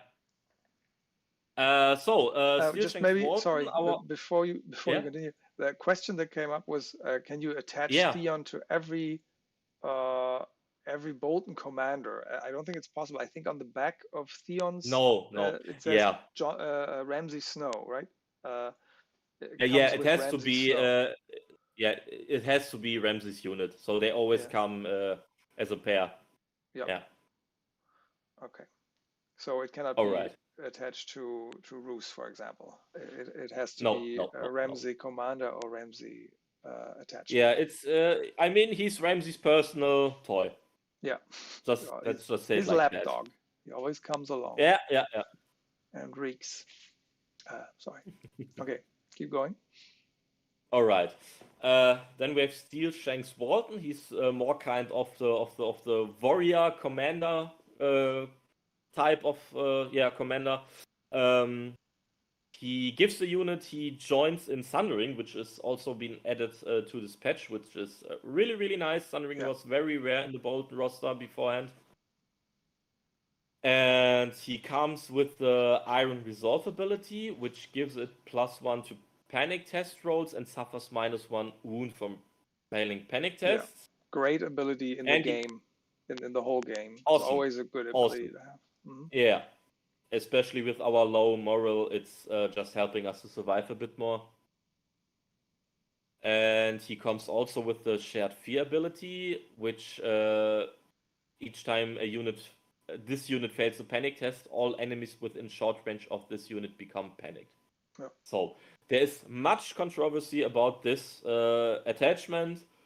I think it's kind of anti-synergy. I get how it's meant to be, because with the sheared fear, you want the unit to fail the panic test at some time, and because of the Iron Resolve, if you fail, you suffer less wounds, but still there's that +1 panic test roll to the panic test roll, which reduces the possibility to trigger Shared Fear. I get it. I would like to see something different with a completely internal synergy, but it is like what it is. Yeah. And it's not bad in that combination. So why not give it spread fear? So if the enemy you're engaged with fails the panic test, I think that's spread fear, right? That was spread fear. Yeah, why not have spread fear on it? That would synergize, or at least not hinder the synergy, right? Not sure. It wouldn't hinder the synergy, but we would have two commanders with the same ability, which also be kind of lame. Okay. Yeah, fair. Fair enough. Yeah. Okay. Okay. So we have the Price of Fear tactics card, which is pretty nice. If an enemy combat unit fails a panic test, you can target one friendly combat unit in long range, and they just perform a maneuver action. Pretty nice to get something like, let's say, Bastard Girls in position, or even some Flayed Men, or something back to safety. Yeah, I like this card very much. Yeah. And it's the only card that gives you some movement shenanigans in the Bolton. Yeah, so really good for the slow unit like the Blackguard, or also for the Bastard Girls. Also, to get them into the charge range, for example. Yeah. Cool. Then we have Rush of Aggression, which is a known card. Some other commanders do have them, but it's a really nice card.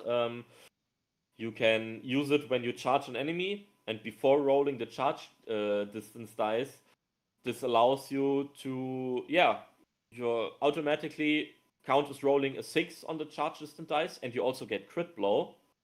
Little downside is if this doesn't target Steel Shanks unit, that unit becomes vulnerable. But for a safe charge, I'll take that vulnerable. Yeah, makes sense. Okay.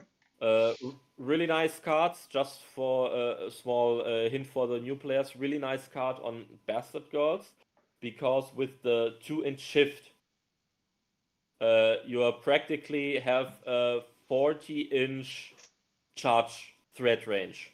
Yeah. 14 So the inch. enemy has always be aware. Yeah. Yeah, I that's almost really forgot taunt.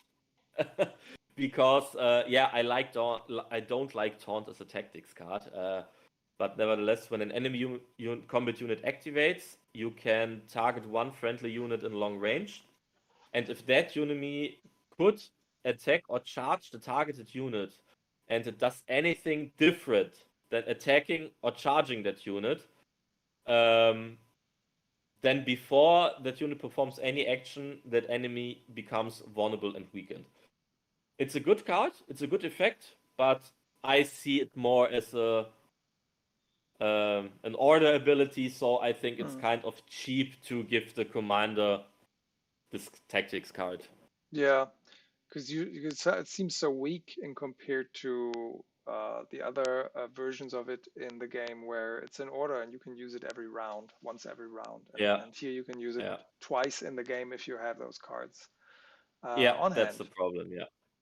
Okay. So I think now we're going to talk about the NCUs. There aren't many. So we have Walder Frey, Fat Walder, with the ability Frey Ambition. Each time she claims the crowns, one enemy combat unit becomes weakened. Awesome effect. I like it.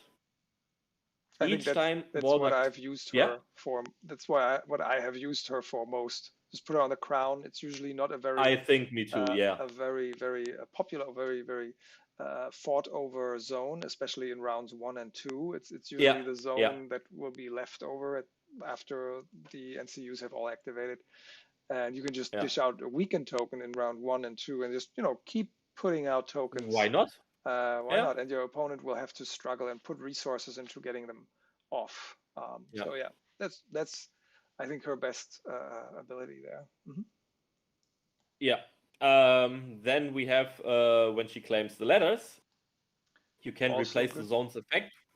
Also good. I like it. In fact, you can just search your tactics deck or your discard pile for one of your commander's cards and add it to your hand. Downside is you lose the potential to put out a token, which is something, the struggle you have. I really want to put out a token on one side. On the other hand, especially if you play like Bolton and you have your Bastard Girls, for example, ready in place, and you just need that rush of aggression, just pick it up. Yeah, they can be really strong. So the flexibility is great. One comment here is that you, as a Bolton player, you kind of also want to take the crown zone to dish out another panic test somewhere if you have those panic tokens out, maybe. So there's a little off synergy sometimes here with the faction, maybe, or with what you want to do sometimes, but the card is flexible enough to pick your battles here. That's for sure. And the last ability, she claims the bags. Instead of removing a conditioned token, you may restore 1 wound. It happens rarely that you use this. I think it wouldn't have hurt if it just would add another wound and you could still remove the conditioned token, but that's a different story. Yeah, agree. Okay. Yeah. Who's next? All right. Roose Bolton as an NCU. Yes. Panic. Horrific rumors. Yeah, you already read the panic. Yeah, sure. He starts the game with 3 order tokens, and each time you activate him, you may remove 1 order token for him just to make 1 enemy panicked, which is awesome. it's, yeah, I need right now a panic token on that unit. I'll activate him. I spent the order token and I put the panic right where I need it. For example, for cruel methods, for a juicy, for wound heal, just in the next enemy turn, stuff like that. That's, I think, what I use it most for. Yeah, and that can really mess up your opponent's plan of Yeah, attack, yeah. or how your opponent sees that round turn out by the end. If they Yeah. forgot that there was still an order token on Rus, and you can just put a panic token somewhere where you need Yeah, it. And so, a lot of the times, people, your opponent might forget. Yeah, so can be really strong. Yeah. Cool. And what is also nice, he can, that's his other ability, which is working without order tokens. He can just replace a zone to let an enemy make a panic test without modifiers. But, I mean, like, first round, swords are open. Why not just try to zap an enemy? Maybe it works, maybe it don't, but you don't lose anything. Yeah, And replacing zones is always nice. totally. Okay. Yeah. All right. Next, NCU. Yeah. There he is. Oh, yeah. Probably the best one we have. Yeah, Ramsey Snow with Sadistic Butchery, an influence effect.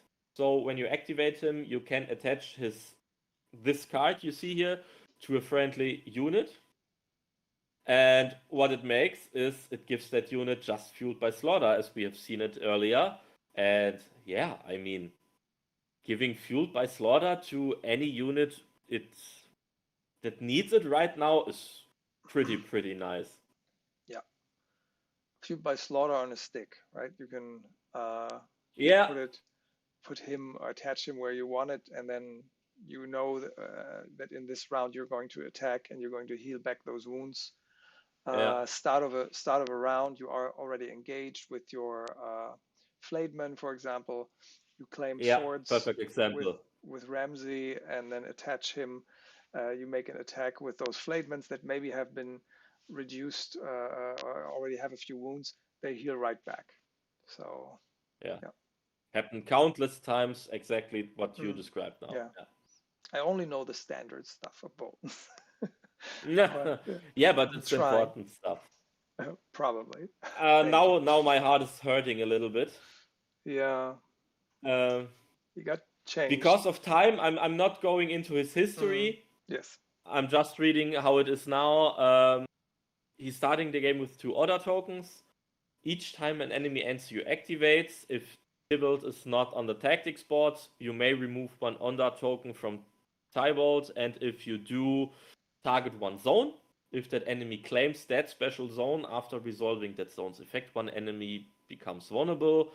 And if he does not claim the zone, at the end of the turn, Tybalt claims that zone. So what you can do is kind of say you kind of can direct your enemy on a point of the tactics board. So I would like you to pick this or not pick this. Kind of can mess up with his decision making. Because that's another pick your poison type of card, but one of the poisons is much worse than the other one. So, and he used to be different, so I don't play him at all anymore. Yeah, sadly. All right. Maybe they'll change He him used to again be in so the future. unique, yeah. Yeah, and that's another very polarizing NCU, Jane Poole. It's a 5-point NCU for your information. The other ones were 4. And she has also an influence ability to gain +2 to the moral test. And you have the ability to once per game at the start of any round to just take the starting player back from your enemies, so you're able with her to be the starting player for 2 rounds in a row. Yes. One half of the players love them. Other ones say she's kind of a bit too expensive and not worth the points. With how Bolton list building works, you often happen to have one spare point left, so you could fit her quite often in there. But I would say I like her more now than I used to in the past. Yeah, I mean, I liked picking her for the influence ability to do the +2 on morale, because you have a lot of units that have this 7+ morale, which is Yeah, something that Bolton's as a faction suffers from. You want to yeah, have those corpse piles out, you want to cause panic damage to your enemy, but then again, you are also very weak against panic damage. So it's kind of sad, and this kind of helps those units. But yeah, I can see what you're saying, and even yeah, her once per game is quite strong. Usually, getting yeah. another round to start, a starting round, can be really strong. But it's only one round, and it's 5 points, and you have to really set it up, right? You have to And really what set I up those two forgot rounds. to Hmm. yeah, and what I forgot to mention about her, it's not just you're getting the round, but your enemy gets control over her for Yeah, that round. So you're missing, so sure. you're giving away an activation, and yeah, Yes. and giving your enemy an activation more. So I would say you kind of get in a 2 activation Yeah. deficit. Yeah, and people in the chat are just Yeah, now writing -1 activation. So I guess just because of that, she should probably be 4 points, and that's probably one of the criticisms there. Okay. yeah, or remove the give her away ability, Yeah, something like that. and you There's keep control of her. plenty room for fixing in Boltons. Yes, and it will happen. So it will happen. Next patch is ours. So All now, right. something I hoped for having a little bit more time is the buying guide we're going to look at now.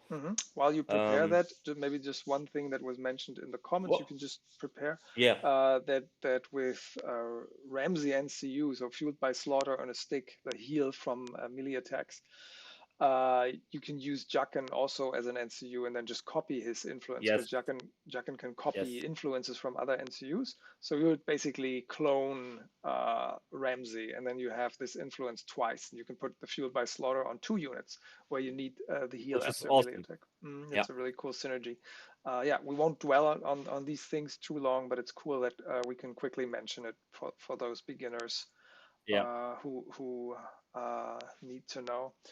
Okay, I need to shift the screen a little bit so we can yeah, see our buying guide, which we will quickly cover for those of you yeah, who are really just starting out, or thinking about starting out. What should you get? What are the must buys, and what are optional things? And we'll just go through it yeah, quickly, and probably not yeah. explain too long, No, because we want to do some other we're stuff, short the in time. I lists. know, I know. All right, it was so Yeah. much fun. So yeah, it Really. is fun. So Okay. to be quite quick, so I'll just start with the must buys. It is the starter box. Reason one, it's a nice bang for your buck. But the most important reason are, for one, you only get Walder and what's the other NCU? I think no, not Tybalt, Walder and Oh, I forgot the difference. someone will tell us in the chat. I'll let you know. Simon will tell us 2 NCUs are Ramsey only in this. Ramsey. No, Ramsey you can get from a neutral. He starter. has a unique. Isn't he in the starter though? Is he? Oh, is his NCU? No, so it's just the attachment in the starter. You think? No. He's there's also the neutral hero box where he is in. So Yeah. someone will mention it, or I Yeah. look it up at the moment. Sure. And another Jane must Poole, buy for someone me. says. Jane, thank you. Yes. Okay. Those Now are we the got it. 2. Yes. Thank you, Yeah. Jojo Retro Toys. You helped us out. And another important thing is the new Blackguard sculpts are also only in that. If you don't want them, hit me up. I'll buy it from you. Yeah, a lot of people just buy the starter twice and then sell everything from the second starter. Yeah, That's not I get it. I get it. that's not Blackguard, just because of those Yeah. sculpts. Yeah. All right. Yeah. Then there's the Heroes box 1. There's just this one box providing you with the very important bastard girl, not bastard girl, bastard boys. Complicated. Walton is also in there, and yeah, everything you need for your attachment shenanigans. Yes. You need those two for sure. Can you Yeah. just quick questions right now? Can you Yeah. make a 40-point list with the starter and the hero box 1? No, Okay. I don't think so. There are 2. It's 5. It's 16, and another. I think the archers are in there. No, you can't. You can't. Okay, so you cannot field a complete 40-point army. You can play a 30-point game with Yeah, these 2 boxes. that's for sure. Yeah. Yeah. Okay. Good. To get to the 40 points, my absolute first recommendation for almost must buy the Bolton Flateman. I will provide you with a list for beginning, which I would recommend for every beginner. And Bolton Flateman just give you some flexibility with the movement, and it helps you when you can compensate some errors you've done. Right. Potentially. I think we talked about them already. Yeah, interesting here. If you're really new, all of these brownish boxes, they're neutral boxes. Good point. So the Flatemen are really versatile because you can put them in other factions as well. Yeah. So this is the first neutral, and you can see in the bottom there's a lot of those neutral units because the Boltons have been around before they were released as a faction in the neutral faction with units. Yeah. Okay. Next one will be the. Actually, for me, no, they are already. Where are they? The Bastard Girls. We already heard Jay passionately talk about them. Yes. And then the next one, nothing Bolton at all, but Hedge Knights. This has to do with there is the Glory Seeker, an attachment for cavalry, which is, in my opinion, kinda mandatory to put in the Flateman. We will see a list later. Then we will go a little bit more into depth. Yeah, but they're a neutral cav unit, so you can play them in Boltons and different factions too. Then maybe for the Hedge Knights, maybe one thing. In a lot of factions, since this is again a neutral box, you will often only need 1 or 2 of those, and there's 4 models in it, and you can use them as a unit, as a cav unit with 4 models itself. But in a lot of factions, you only need the attachments.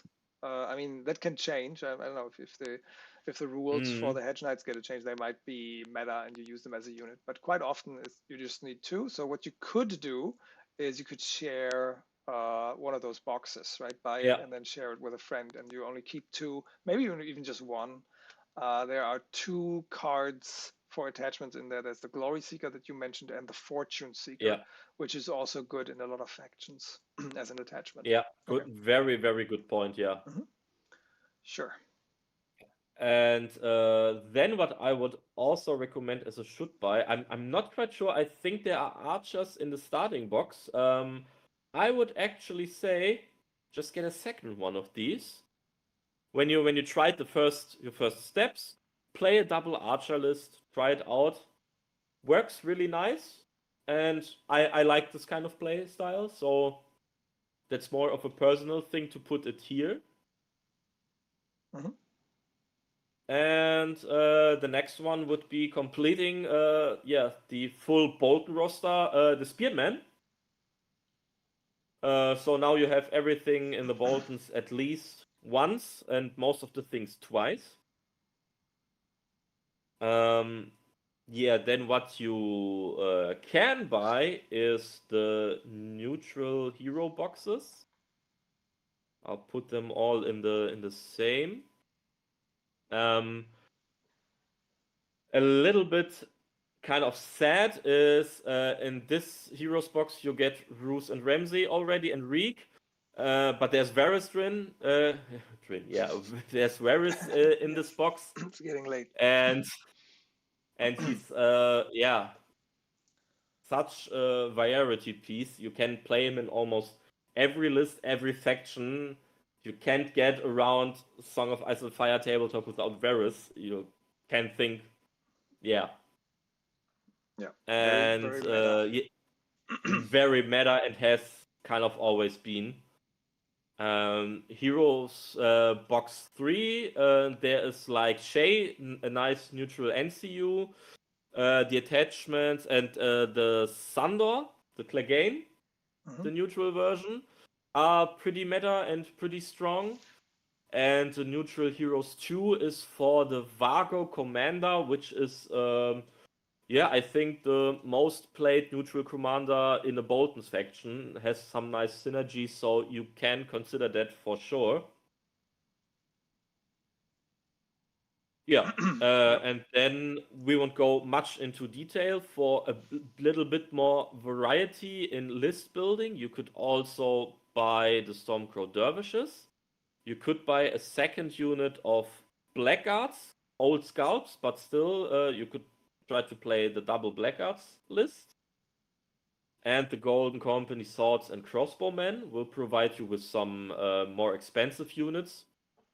And especially the Swordsmen, something you can play with Walton now. This is actually not a bad category. It's just for fluffiness in the background. The Bloody Murmurs fight it for the Boltons, with the Boltons together. So if you're the lore kind of guy, this is kind of a must buy for you. True. And there's the Bolton Cutthroats, which I would just don't buy, not because they are bad, but you have 2 already in the starter set of them. Yeah. I've seen some tournament lists with triple Cutthroats right now, but if you're at this point, you wouldn't even listen and look up at my buying guide. So then you know what you're doing. No, absolutely not. Okay. No. Sounds like a really good buying guide. And as Jay in the chat also wrote, it's like for starters, the best thing to do is get the starter box, get the Heroes box 1, and a box of Flatemen, and you're set. Yeah. And you can build a few lists and completely fine. Enjoy the gameplay. Yeah. All right. Then let me. Where is it here? That was the wrong run. Yeah, you have to go through all this. We're going Whoa! That was too fast. Like that. Yeah. There you go. Lightning fast. So we're going to look at some lists, and also we're going to go through them quickly. Maybe knuspernikus, you can tell us what is the plan for the list? Like, is it very defensive? Is it more aggressive? Does it do control? And maybe talk about like 1 or 2 synergies or moves you want to make, or maybe pick like one list that we can talk a little more in detail about. So this is the list I would recommend for a beginner. This is what you can actually at the beginning you could proxy Varus for a different one just to try it out, or you just pick another 4-point NCU from the Boltons. It's with the Rus Commander, with Blackguards, which synergy we told about already, in the combination within. Dreadfort Archers with Damon Dance for me for that 877 profile. Flateman and Glory Seeker that's the first real synergy in there. The Glory Seeker gives you the Iron Resolve for the +1 morale and -1 to panic test. To panic wounds you suffer. And the more important thing is, it has an ability, I don't know its name. When the Flatemen pass a unit test, an engaged unit suffer a wound. So the plan is charging with the Flatemen into something the archers can shoot in. You shoot with the archers into a melee. So your archers are getting those rerolls and precision. the enemy is suffering a panic test from the archers, but being within intimidating presence since engaged with the flateman. Then, because you shot into a melee from your own unit, flatemen also have to make a panic test, and with a 5-up morale, they're probably gonna make it, and your enemy is going to take another wound from the Glory Seeker effect. Yeah. So that's a nice synergy, and that's kind of what you're trying to go for in this list. Yep. The Glory Seeker's ability is Stubborn Tenacity, right? That's the ability that Yeah, thank you. the Glory Yeah, Seeker has. that's it. So Yeah. if you And if you just make a panic like test, the unit you're engaged with takes 1 wound, and it's a wound, not a hit. So yeah. Mhm. So that. Yeah, and just like it was told, cutthroats with grunts do kind of half the damage they get. So although they are kind of a glass cannon by nature, with grunts, they can be scaringly resilient. So we have 2.5 resilient units in this list, plus some range options. You have the ability to heal your units with the Ramsey influence. You have the ability to increase your moral with Jane Poole, and also to take a second first turn. This list is quite nice because it forgives many errors you can make. Yeah. It's a very forgiving style of playing Boltons, I think. And I think you picked a really good list. Also in the chat, Jay was saying that it's a really good list for starters because of the reason you just mentioned. It forgives some mistakes. It helps to balance out some of the weaknesses of the units. Yeah. And what I really like about the list too is you can play it with the starter a box plus Flateman and the heroes 1 because you need Jane. But to be fair, if you're playing with a friend, nobody is going to care if you're playing the real unit. So you can play just with the Flateman, and the attachment is just there, even though you don't have the physical model. So yeah, you can proxy, no problem. Yeah, no problem. Don't do it in tournaments, probably can't. But Yeah, for trying it out, it's a great list. One more thing that the chat said is with Jane, you can put her influence on the Flateman also, so they will make that morale check or that panic check even more likely on 3, right? It's on 3+ that they would make it. With the Glory Seeker, so it's even more likely, or it's kind of almost guaranteed, you will make that extra. It's almost guaranteed, through Stubborn Tenacity from the Glory Seeker. Only thing that I would mention maybe for beginners, I mean, of course, as a beginner, you have to practice anyways, and you will lose a lot of games at the beginning probably. But I always find Varys to be not the not the easiest maybe to use as a beginner, because you need to be aware of his tokens and in which situation to use a token. But again, if I guess the biggest mistake with Varys you can make as a beginner is just not to use the token and try to just hoard the tokens. I think that's the most common mistake, because if you're able to do some extra hits on the sword, just do it. It's not going to hurt you, and you get some value out of it. All right, great list. I would prioritize the shift though with him. In Boltons, but just as a side note. Yeah. Good. So now we're coming to a Ruse list by Deadmac, who got ill today. So that's not my kind of playstyle. We just made different lists. But what I can say here is we see the Ramsey and Jucken combination as NCUs, like we said earlier. You have the possibility for the double fueled by Slaughter on a stick here.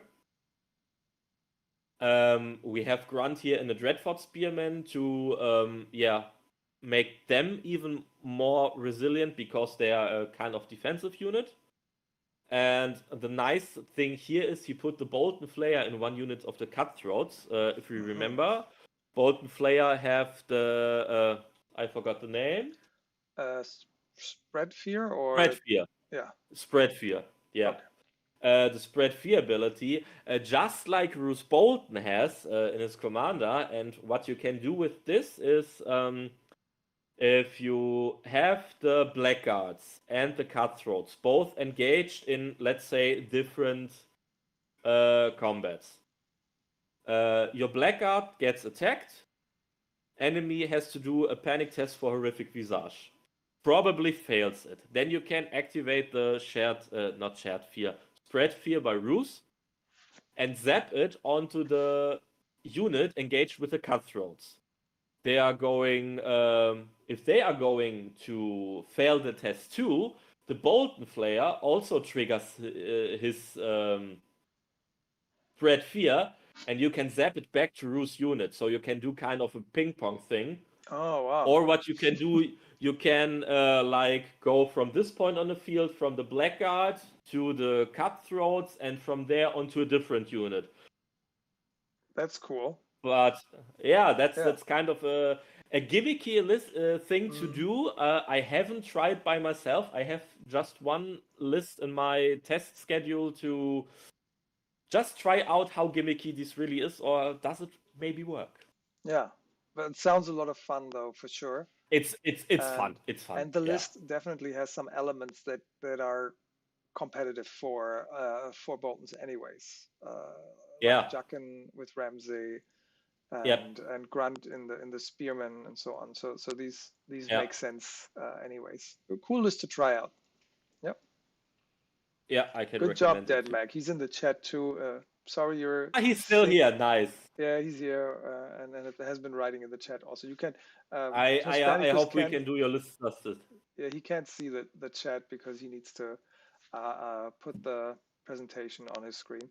So I'm trying to read chat here. Yeah. So yeah, get well soon. Yeah, get well soon, man. So this is a list of mine, which started out as a gimmicky idea with the new Ramsey. The NCUs in this list are not that important. I kind of like to use Walder to fish for the skin collections in this card. And we will start with the Blackguard. We already know they have the horrific visage ability. Ramsey, as a commander, brings the horrific visage ability together with Prey on Fear. So I thought, what about if I make the Blackguards kind of this and put a Dreadfort Captain in it? So both of these units have horrific visage and spread fear. So the enemy is attacking me. He has to do a moral test. If I get my skin collections out, it's something about -5. So he's probably gonna fail it. And then I'm going to heal 2 wounds. On top of that, if they attack the Spearman, I get my set for charge, then a horrific visage, and the set for charge may trigger a panic test, which can potentially heal me for 2. The horrific visage is gonna trigger a panic test, which can potentially heal me for 2. And I've played 3-4 games with this list. And in almost every game, those 2 units kinda swallowed about 25, 30-ish wounds and were still alive at the end of the game. It started as a gimmick, but it really worked. It also sounds really cool to try out. And yeah, cool synergy. Okay. This is something if you want to trigger your enemy because of not dying. I don't know if Pasha is here. He could tell you a story about the game where he was a little bit mad that they too won't die. Yeah, he was here before. I don't think he's in here now. Oh, okay. Yeah, okay. But I'll mention it with him. See how his reaction. Yeah. I'm curious about the reaction. All right, cool. So we're going to a Dead Mag list again. This is far from kind of what I would play because of the Bloody Mama Zorse Riders. It's a unit. I like it, but I haven't had the chance to try it out yet. So what I see here is Cutthroats with Grunt, what I absolutely love. Cutthroats with Sour Ellen for the enhanced aggression. Archers for a ranged option, which is always useful. And Dreadfort Spearman with Ramsey is something I totally get. Yeah, and difference here is Shay and Walder and Roos, yeah, to spam token, I guess, but yeah, that's the obvious part for me. I see a lot of weekend tokens and panic Yeah, tokens I going see out too. here. Yeah, Yeah, this looks really annoying. Like if I would need to play against this, I would be like, oh man, phew, yeah, like what do I do here? Yeah, I think the cutthroats are still squishy. I mean, the ones with grunt not so much. The other ones are yeah, squishy. The Zorse riders are a bit squishy.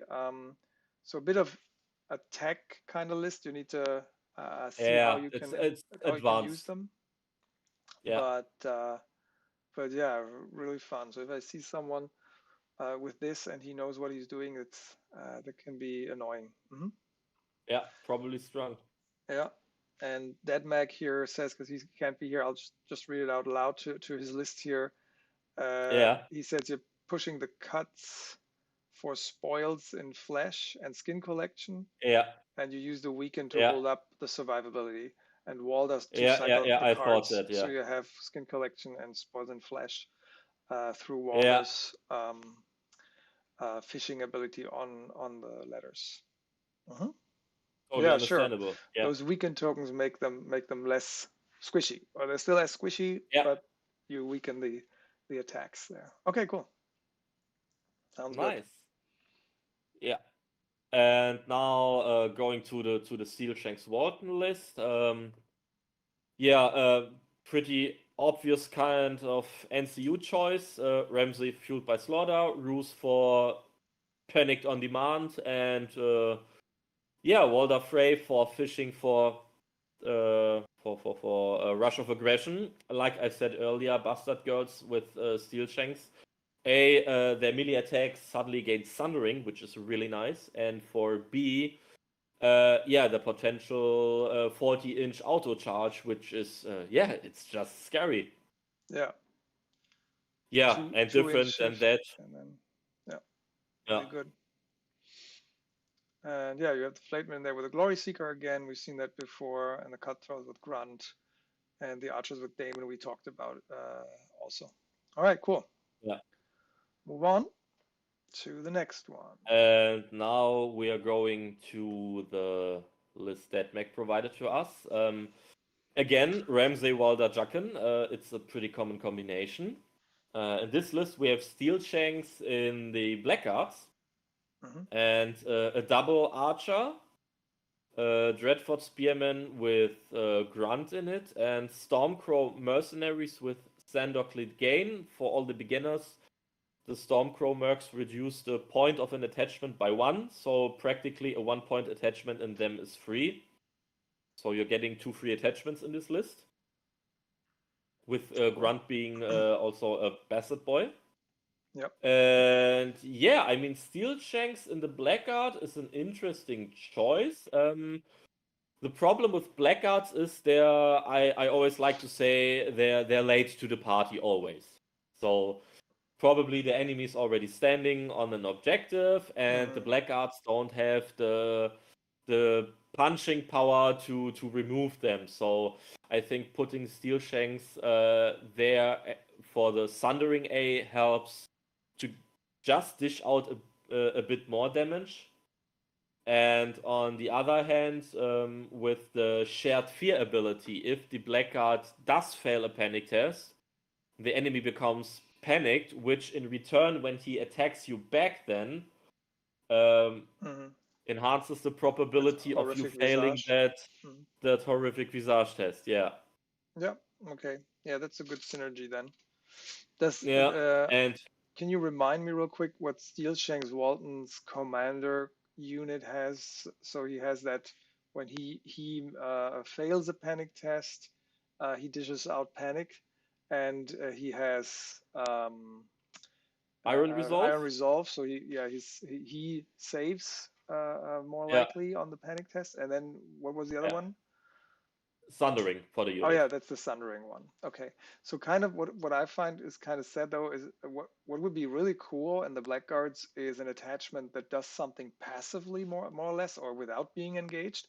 So something Mhm. like Sandor, you have Sandor here in the mercenaries, and he can in long Yeah, range he can dish out a weaken toe. So even if they're slow, they could in long range at least weaken some stuff while they're still not yeah, engaged and not in the action.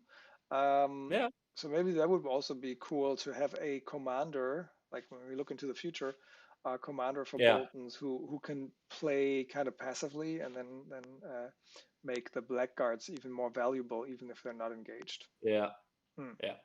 could be. Okay. Yeah. Let's move on. Is there another list? Yeah. I think that marks the end. All right. No other list. There was a lot of lists. No So other list. we got Yeah, one yeah, from yeah. you and one from DeadMac for each of the For commanders, every right? commander, yeah, That's yeah, cool. yeah, yeah. I like it. A lot of input here for everybody who's starting out, and I think we kind of because you prepared it so well, it was really interesting for people who are into Boltons already, and I know that a lot of people have one main faction, but also bought into Mhm. Boltons just because you have all these neutral units anyways. It's kind of Yeah, cheap to get into Boltons. Just buy the starter and the heroes one, and then maybe the spearmen. But you're also already set. So it was really yeah.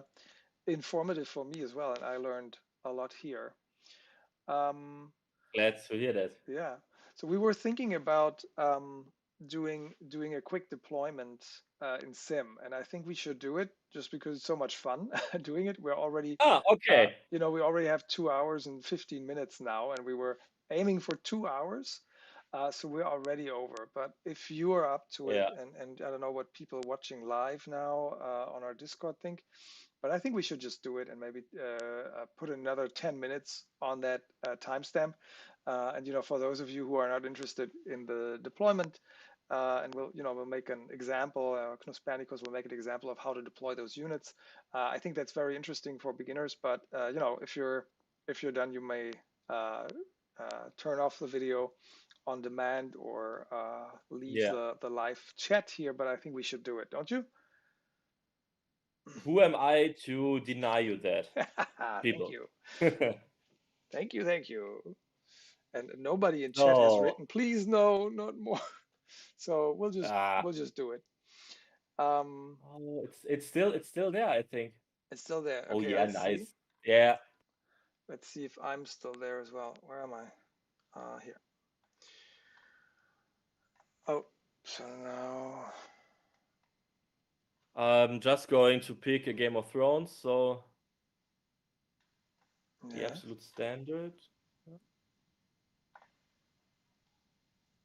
No, I have I to. think I have to reload. Okay, take your time. I also have to set this up so this works. I just have to make sure people can still see Ah, it's your gone. screen. Okay. Okay, then we will reload. That's okay. Yeah, I was disconnected as well. This is live, people. Fine. Okay, Okay, so let's it see. loaded up that game mode, Game of Thrones. Aha, right now. Yeah, we lost and we didn't lost the connection. Okay, so we're both in. Yep, Okay, now we're both in. looking good. And Jay wants us to do the deployment. Jay wants us to do nice. Yeah, Okay. and he So, says okay, he has a wish there for us. He wants 4 corpse piles on the battlefield. Maybe not. Not now. I don't know what you're doing. I might also put Let's corpse just piles. Who knows? assume. Yeah, okay. Let's just assume you have won the roll off and you start with a terrain piece. Yes, I have to. Sorry, I have to rearrange the window here so we still see Your mouse is everything. kind of stuck in one place, so I don't know. I can see your. movement. Please tell me when you're doing something, because right now your mouse cursor is frozen for me. Okay, let me just. I'll just. Okay. Now Yeah. it's okay. I'm lagging a bit. I mean, I'm recording right now, and we're connected to Discord and stuff, so I think that's kind of normal. But yeah, you can see everything there. Okay, what do we do? What did you say? Who's going to deploy first? Let's assume you have won the role for the terrain pieces. Yeah, let's do that first, of course. All right, so I've won. So I'm playing Targaryens. I'm playing Khal Drogo list. There's the veterans in here, but yeah, I didn't, just a list to have some units. So I have Khal Drogo there, and I know that you have bad morale. So I might put out a corpse pile actually, but I'm pretty sure that you're going to put a corpse pile somewhere. So I'm not going to use that. And instead, I don't want you to pick if I'm doing something that really messes up your plans, you have to tell me. So I really don't want you to, first of all, I want my cursor to work. So I really don't want you to claim that middle objective so easily and Yeah. make you a bit slower. So what I'm thinking is I could use a bog maybe somewhere or on the middle, because Yeah. I have very mobile units. So I could put a bog there, but instead I'm going to put stakes on the middle objective. And if I can figure out how to turn them, there you go. I'll maybe put them like this. Does it mess up your plan too much? No, that's fine. I mean, we're simulating a real situation now. Yeah. We just talk a bit more openly about But we it. want to, have beginners have an idea of what to do, I guess. So Yeah, sure. And because this is for beginners, and it's totally not because I'm an absolute noob with building tactics around terrain pieces, but you don't have to as Bolton. There's a very simple, here. There's a very simple thing about Boltons. It will hurt you in 50% of the time, but you're playing a panic faction. Just use corpse piles. yeah. Yeah, it's kinda, and yeah, my browser is kinda messing me up a little bit. Yeah, mine is lagging as well. We'll see if we can manage, but I think it's yeah. But this is some potential you could do, just putting 2 outer tokens. What I also like to do is putting it like this if it comes to fighting, and our melee capabilities aren't that great as Bolton, so you can just rely on your panic game. And I think for most factions, the missing rerolls are going to hurt more than for us. That's my hot take today. We'll see. We will see. Yeah, okay. So I put it there. So both objective 4 and 5 are there. So I get to place the next one. Now you've put it on the side, so I could put a weirwood tree, of course, in order to level that out again, and so. But I would need to put it somewhere on my left, or in the screen here. It's the right side, which would open up objectives 2 and 3 for you to put something there. Now you do have the archers with you. So what I could do is I could put a palisade somewhere, but then no, I cannot, because you ignore terrains. That would be bad. I really hoped for you forget about it. I almost did. It would make look be very clever. Yeah, it's late already. Yeah, I know. So I think I would probably, because I don't want you to fail the panic test, and my list is not dependent on panic too much, although I like it when you get that extra damage. I'm going to put a weirwood tree, and so I could put it kind of here-ish. No, not there, because it's too close. Maybe here-ish or something. Yeah, still a bit too close. Yeah. But I here-ish. think I'll put it here, so you cannot put, because otherwise you could put a palisade between those two, and then hide your archers behind that and just shoot through or over the palisade. And this way now Yeah. you have to, with your next terrain, you have to stay in 6-inch. So I would probably just Yeah. put the werewolf there, and it leaves space open to charge with my calf. So Yeah. I would probably do that. Yeah. So for me as a Bolton player, this makes the left side unattractive because I don't want you to get moral bonus. I want to get your minuses. So I would kind of try to focus on the right side of things here. Or you would put a corpse pile near my werewolf somewhere to level that out, maybe. Yeah, thing about that, I mean, if I would, let's assume I would, then I could just, I mean, I have to be out of range, and yeah, I could do something like this, but I problem cannot is, measure actually, so the measuring doesn't yeah, work. it's a bit messed up right Yeah, now. we bugged the setting, but I hope that we can Yeah. still show most of the stuff. Yeah, you would have to put it Yeah, there, and then it depends on who wins the role for picking the side, right? Exactly, exactly, and that's for me a risk I am not willing to take. Yeah, So makes I sense.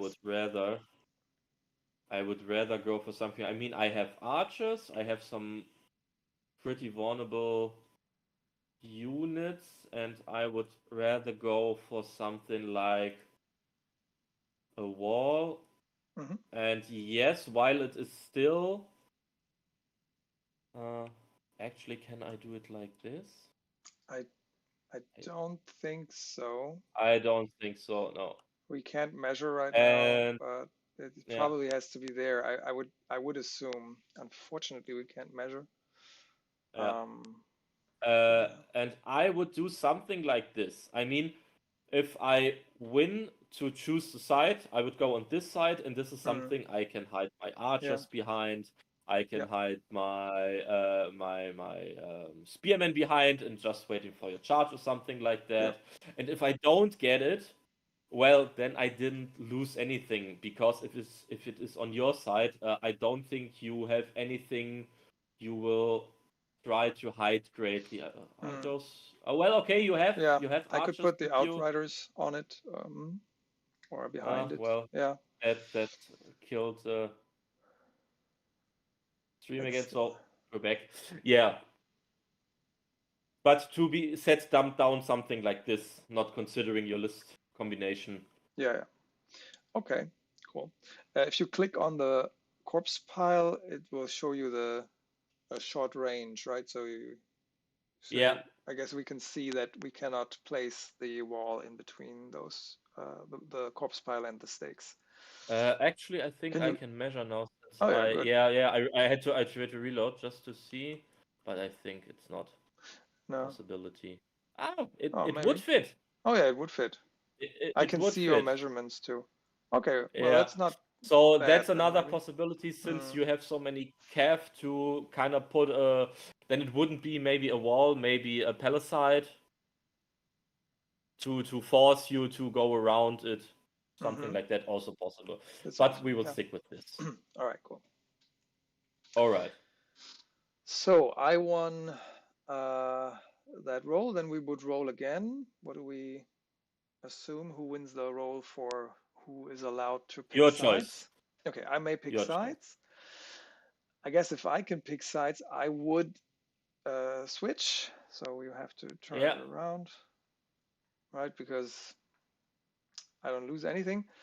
And if I was the one who picked sides, I can also decide. I may decide who deploys first. Correct? Yeah. So I would want you to deploy first. In The that obvious case. choice. Yes. Yeah. So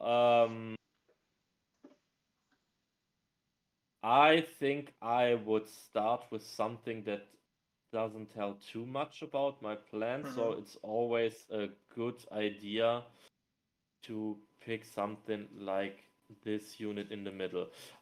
In a 5 objective game, I like to use my slower blackguard for this close objective, since the spearmen have actually a chance to get there in time. Yeah. Yeah. All right. So the spearmen there, and they can get there, and yeah, and with Yeah. fueled by slaughter, and dishing out panic in short range with reek. It's good to have that somewhere in the middle where the action is, for sure. It's the commander. It's not fueled by It's the slaughter. commander. Oh yeah, true. It's horrific visage and prey on fear. Yeah. Yeah. Okay. They can take a punch, so Yeah. they're But gonna that's cool make it too. in You the have middle. 2 units with horrific visage then. Yeah. Yeah. I just realized, like, with my, like, I've only picked, I just picked any targ unit I had, but I just now realized that the Yeah. deployment is kind of difficult for you, because it doesn't really matter where I deploy. I can move around a lot, so it might be a Yeah. bit difficult to show. But I guess we'll stick with it for now, okay? And then maybe we can talk Yeah. about, Yeah. if Sure. this was an infantry unit, how would you do it differently, I guess. Yeah. Because now it really doesn't matter, because I can move so much. So I would probably keep Khal Drogo, because he's kind of the scariest unit. Maybe I would just probably keep him for the end, and deploy the others while we're at it. Maybe you put the veterans next, and put them somewhere here. Oops, I don't know if I can do it. Okay, no. Yeah, I have to move them back in a second. Wait. It's kind of messed up. All right, and then, okay. Maybe put them here. I can still put a unit to the right of them if I wanted to, and I'm kind of telling you, okay, I want to move those veterans over there, or whatever unit it is. So now I have the information that you are preferring to fight on the right side, which I don't want, actually, because of the werewolf tree. So I think that's also a personal thing of me. I'm quite a guy who likes to mirror what the enemy does. So if he's going right, I like to go left. Yeah. Now I'm just have to think about the units. So the obvious thing now would to be like this, but then I would directly tell that my focus is extremely on the left side. And since I'm awaiting some combat here in the middle, I would take my archers something like here. Because at this point they are flexible to go either fight when something is on objective 4 and 5, or to support the middle fight, depending on what's going to happen in the game. Right. Yep, that makes sense. And now this tells me that you'll probably want to fight on that side where you put the archers. Or on the other hand, it tells me that I don't really want to get too close there and get shots off without being able to hit back. So I'll need to think about that. But I would probably think about probably putting the screamers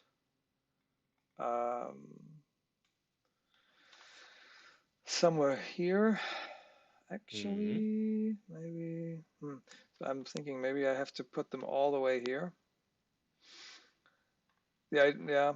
The reason I would put them here, maybe the plan would be to force you to make a decision now. So now with the next unit, you need to make a decision, because it looks like I'll be able to charge into something that wants to stay on objective 4.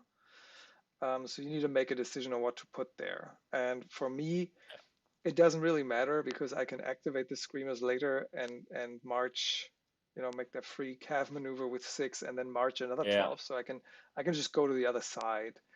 So it's not a big danger for me to put them here, although I also don't really want to put a lot of my units there now. My thing to do now would be to put the blackguard like this. Reason is there's a ranged unit. If I put the blackguard on point 2, they can shoot me comfortably from point 3, and I don't want that. That's a melee unit, so I can either you come at me, or they're just going to stay the game on the 4th point, and I'm actually yeah, it would fit, yeah. And now I still have the flexibility to say, okay, deciding on what he is doing next. When he's putting a unit somewhere here around on the more on the left side, I could support with the blade man, or what I could do is going to here and see if I can kind of get on the second objective, because my cuff is not as fast as his, but changing directions in the first 2 turns is not that big of a deal, probably. Yeah, they're also very flexible. Okay, so I have my outriders. So I'm thinking now, if Khal Drogo is kind of the scariest unit, but he wants to be in the thick of things. He needs to attack. So I could put him somewhere now. I could just put him in the middle, really, because again, I can just move wherever I want. Oops. So I could do that, or I could now put my outriders down, which can also move quite a lot. So I guess the only thing I can do here is try to force you to do something. And as I can see, that side with the Warwood tree is still very open, and you could put the Flateman there.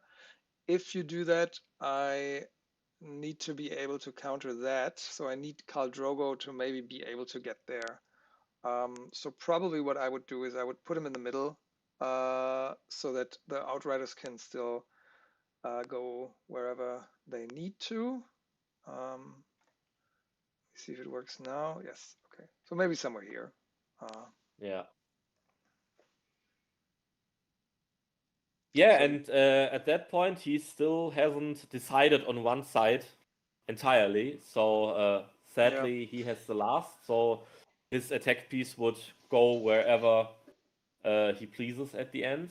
So what I would do, I think. So now let me actually measure. So from here on, I'm able to get within 1 zoom onto the objective. So this is a possibility to place myself in a flexible position to either go to point 2, or in the first round I could go something like this kind of direction. I wouldn't block my archers. I could. I mean, if he has Khal Drogo has also 6 move, I think. Yes. Yeah, I just could screen my archers from any devastating charges by you. Good point. Since they don't need any vision, I'd rather like you to charge my flateman. So I think I would actually deploy them here. Yeah, that makes sense. And now I have to put the outriders somewhere. So the putting them on the low wall here, which will give them when they get attacked or charged, +1 to defense. If the attacker goes through or ends the movement on the wall, that wouldn't be bad to put them there, and then I can shoot. And from that position, I can, if they end up somewhere here-ish, or I don't know, here-ish. Oops. Whatever, they can shoot the objective 1. They can shoot maybe objective 4 with a bit of a shift. So they would be putting out some threat here and could maybe in round 2 already shoot stuff. But they're also a bit vulnerable to your own archers. And depending on what we do, you might actually win that one-on-one archer duel. I mean, I don't know your cards you have for shooting, but in this situation you have 7 die on a 4 up. That's only in short range. Okay. If I'm stationary, if I didn't use my Outriders, free calf, yeah. then I can shoot in long range and they get precision. and they hit on 3. So And 7. plus 1, So you 3. have to basically with the outriders, you have to think it's 7 on 3 with precision, because you would usually shoot like that. Yeah. And then you have also 7 on 3, I think. In this list on full rank, I have 8. Oh yeah, because you have Damon in there. Boldness and courage. Yeah. Bonus and courage in there. Yeah. So this is not a good matchup for me. If you shoot into my outriders and I shoot into your bowman, Yeah. that's not good. So I'll probably have to give it up for now and see what happens. Maybe I can go back to that. And probably what from now, what the most dangerous thing for me is in your list is the Flateman's mobility. That's the thing that is the most annoying, because they are also movable like my units, and I want to actually use it as my strength. So I would probably put the outriders somewhere in here for now, where Drogo and the veterans can kind of protect them, and they can still shoot the middle objective. Yeah. So that's how I would deploy with this all cav list. We have to say, Yeah. it's not easy for you, but I think this was very well deployed. Yeah.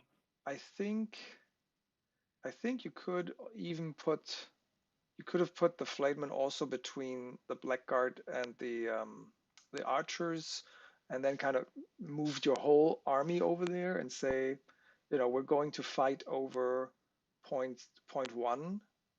Really, and you just sit on 4, maybe scare my screamers away, and then maybe in the middle of the game sometime, maybe even claim zone 5 or something. That is, I think, is also a possibility, but that's kind of my thing that I like, is to just shift the whole game and then kind of have it turn around like this in a 5 objective game mode at least. So yeah, I don't know. Yeah. Should we? I don't know if it makes sense to talk about what would happen now, or how we would move, because it's very specific matchup now, Targaryen and Boltons. Yeah. Which is probably not a good matchup for Boltons, because Targaryens have relatively high morale and very mobile, which you only have with your Flatemen. So it's not a good matchup, I think, for Bolton army, and we're very killy, like a lot of damage. So should I take another list, something infantry, or maybe a different faction even, so we can see how you would deploy to that, or do you think that's enough? Maybe it's enough just to see. Yeah, I mean, it's just to see, and don't. I think people watching this who are new shouldn't be too specific about what units you picked, because I mean, if those were all infantry units, I don't think I would have changed very much. Possibly. So you want one of those tanky units on the middle objective, and definitely want to claim one of these side objectives on your side of the board, and then maybe be able to pick the other side objective as well. And it makes a lot of sense with the Flateman, because you have the flexibility to do that or put them somewhere else. Yep. Very nice. Good job. Yeah, indeed. Okay. That was a lot of fun, and yeah, I think chat didn't have any more questions for us, and yeah, people are leaving. So thank you guys for. I can see the chat. I can see the chat finally see chat. after 2 hours. That's great. Still some people with us. Nice. Yeah. Okay, so thank you very, very much, knuspernikus, for putting all of this together. This was super insightful. I learned a lot, and I'm sure other people as well, even if we went over our time limit a little bit, but I think it was all interesting, and people can, on demand later, just watch it in whatever chunk they want to see. If they want to see the deployment, they can go to the end. All right, and so thank you very much for everybody who listened for a while, who's still listening. Yeah, always happy to talk about Bolton. I think I might be the most obsessive Bolton person here. So Yes. it's a real passion for me. I mean, And I we're love them, and yeah. super happy to have you on our Discord as a moderator, and you're doing a great job there as well, putting out interesting lists. Thank you so and much. helping the Yeah. beginners. So if any beginners have been watching, just come to the Discord, the Hits and Crits Discord. You can find the link in the description of the videos, and there you can hit up knuspernikus, our Bolton expert. And we have a lot of those, actually. There's a lot of good Bolton players like DeadMac who couldn't moderate, and I had to jump in. Yeah. And yeah, so I hope I wasn't. If Wargrock listened, Wargrock is also Yeah. a good player. So I think he was in here at some point. Yeah, I hope I wasn't too much of a hindrance with my meager Bolton knowledge. But I was very happy that you were here, so that was really cool. I could ask some interesting questions that interested me. So yeah, now it was a lovely experience with you. Thank you very much for skipping in and taking DeadMac's part over. No worries. All right. So that's it for the video, and we have nothing left to say. Then come to the Discord, hit us up, watch the other videos, and roll those crits.